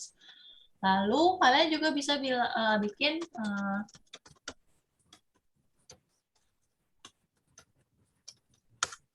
kalian bisa jual disposable bags. Nah, nanti kita di pembahasan berikutnya kita akan bahas macam-macam bioreaktor. Nah, kalian harus cek ke prinsipal kalian. Apakah prinsipal kalian itu jual disposable atau single use bioreaktor? Kalau dia jual single use bioreaktor, dia pasti punya bags. Oke. Ya. Lalu ada lagi spare part. Dia sebenarnya bukan consumables, dia adalah bagian dari spare parts, tapi dia sifatnya fragile dan gampang rusak. Jadi tetap harus punya cadangan. Itu adalah props, mau PH props, DO props, dan lain sebagainya. Lalu ada lagi filter. Nah, macam-macam filter ya. Tadi filter fungsinya buat apa sih? Nah, di sini ada contoh bioreaktor. Pas. Filter itu bisa dipakai di gas. Nah, supaya kalian bisa jamin, kan kita nggak ada yang jamin ya kalau misalnya ternyata pipa-pipa koneksi dari tabung gas itu steril. Biasanya dia pasti akan pasang filter di sini supaya suplai udara yang masuk ke dalam bioreaktor itu steril. Lalu untuk feed medium yang masuk ke dalam bioreaktor itu meskipun bisa jadi dia udah dipreparasi secara steril, tapi untuk menjamin supaya dia pasti steril, biasanya sebelum dia dipompa masuk ke dalam bioreaktor, dia pasti difilter sekali lagi juga. Itu filter. Kalau ditanya apalagi consumables-nya, ya pasti berikutnya media. Lalu anything related dengan media, suplemen, asam amino tambahan, vitamin, senyawa buffer, NaOH, apa segala macam, senyawa-senyawa garam, asam basa, dan lain sebagainya. Semua senyawa kimia yang berhubungan dengan media kultur itu bisa dihitung sebagai consumables juga. Itu. Dan juga jangan lupa tabung gasnya ya Bu ya. Oh iya, gasnya ya. Kalau kalian punya koneksi dengan gas ya, bisa juga dijual gasnya. Iya. Ini tadi ada nanya aksesoris, props, pH, temperatur DO, level reflux kondensor, fit. Oh ya, ini udah lengkap tuh. Reflux kondensor ya, kondensor tuh biasanya dia dipasangin ini lagi sih. Filter juga biasanya. Biasanya dia double filter karena kan dia kondensor tuh sifatnya rada basah ya. Jadi kalau dia basah tuh lebih rentan bakteri, lebih rentan nempel. Jadi biasanya dia double filter. sampling line, feed, harvest atau segala macam. Oh, oke. Gue punya satu lagi. Ini yang mungkin kalian ada yang pernah dengar, ada yang nggak pernah dengar. Dia itu namanya thermoplastic tubing. Kayaknya belum di. Oh ya, maaf. Thermoplastic tubing, tapi bukan yang ini. Reseal.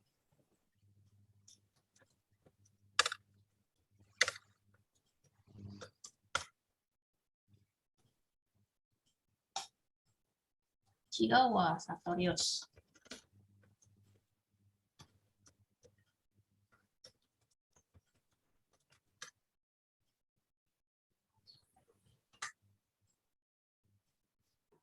Nah, jadi di Sartorius tuh dia punya satu alat namanya biowelder. Biowelder itu tuh dia bisa membantu mereseal atau mengesil ulang tubing. Nah, dia sifatnya itu mengkoneksi ya. Kayak TSCD, tubing welder. Ya. Mana ya prosesnya? Coba gue carikan. Ini dia. Kelihatan?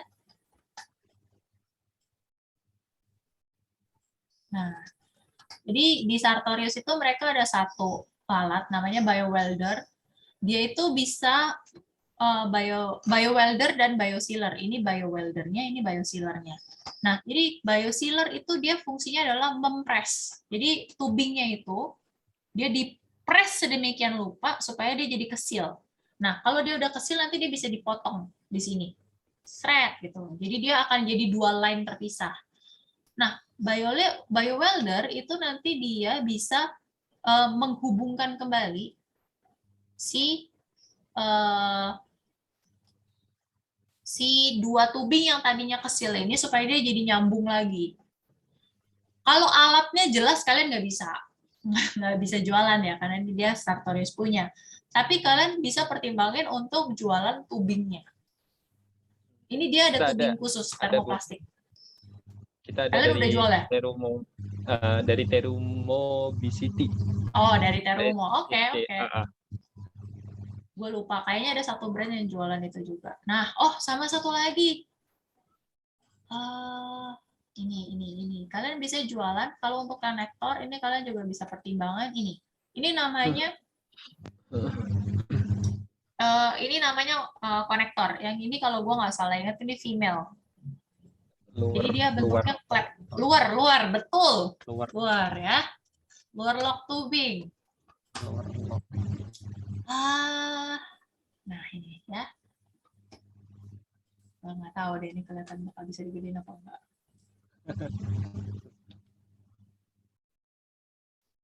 Nah ini luar lock.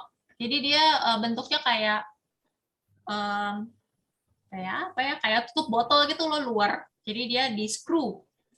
Ini kalau nggak salah ini female-nya, ini male-nya. Ada lagi namanya klep yang bentuknya kayak dicetek gitu doang. Yang tipe gun. Itu connectors. Kalian bisa pertimbangkan untuk jualan itu juga. Kalau sudah, berarti tinggal digencarkan penjualannya.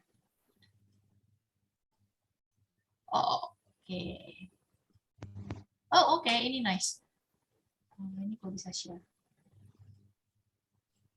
Ini ada lagi, dia luar lock, tapi dia sifatnya bisa menjadi konektor sekaligus reducer. Ya, ini kalau kalian lihat, ini kan sebenarnya luarnya size-nya sama nih.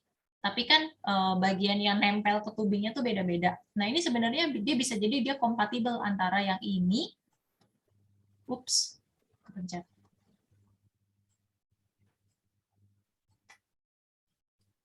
Nah, itu nih. Nah, ini bisa jadi dia kompatibel antara bagian female yang ini dengan male yang ini itu kompatibel. Karena dia kalau kalian lihat size-nya itu yang di tengah sama di bagian luarnya. Di bagian konektornya aja yang nempel ke tubing itu beda-beda. Nah, ini kalian juga bisa pertimbangin. Jadi kalau kalian tanya, bisa nyambung nggak sih sebenarnya atau nggak? Bisa jawabannya.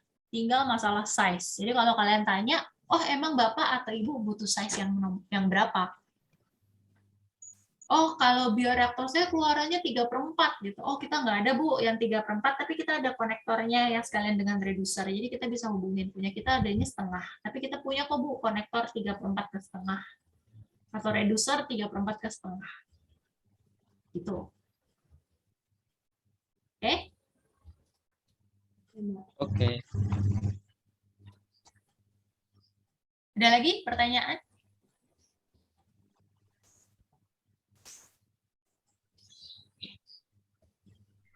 Ayo guys, ada pertanyaan. Kalian libur kapan ya? Hari ini hari terakhir, Mbak. Hari ini terakhir, oke. Betul. Masuk lagi tanggal 9 ya? Ya. 9. Mohon maaf lahir batin, semoga liburan dan mudiknya aman, sentosa sampai kembali ke kantor BSM ya. Pada pulang kampung? Ya Mbak, pulang kampung. Udah 2 tahun nggak pulang ya. Oke, ada pertanyaan lagi sebelum saya tutup? Dari saya sementara itu paling nanti pas tiduran nih baru muncul.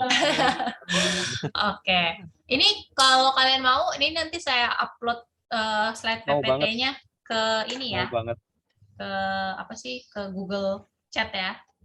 Boleh Mbak. Oke, Yap. ya udah. Kalau nggak ada pertanyaan, saya tutup diskusinya hari ini. Nanti paling kita sambung lagi sesi berikutnya setelah libur Lebaran ya. Libur Lebaran. Iya. Oke. Terima kasih semuanya. Terima kasih. Mohon maaf lahir batin ya. Selamat berlibur. Maaf lahir batin juga. Ya, sore. Lahir batin. Sorry.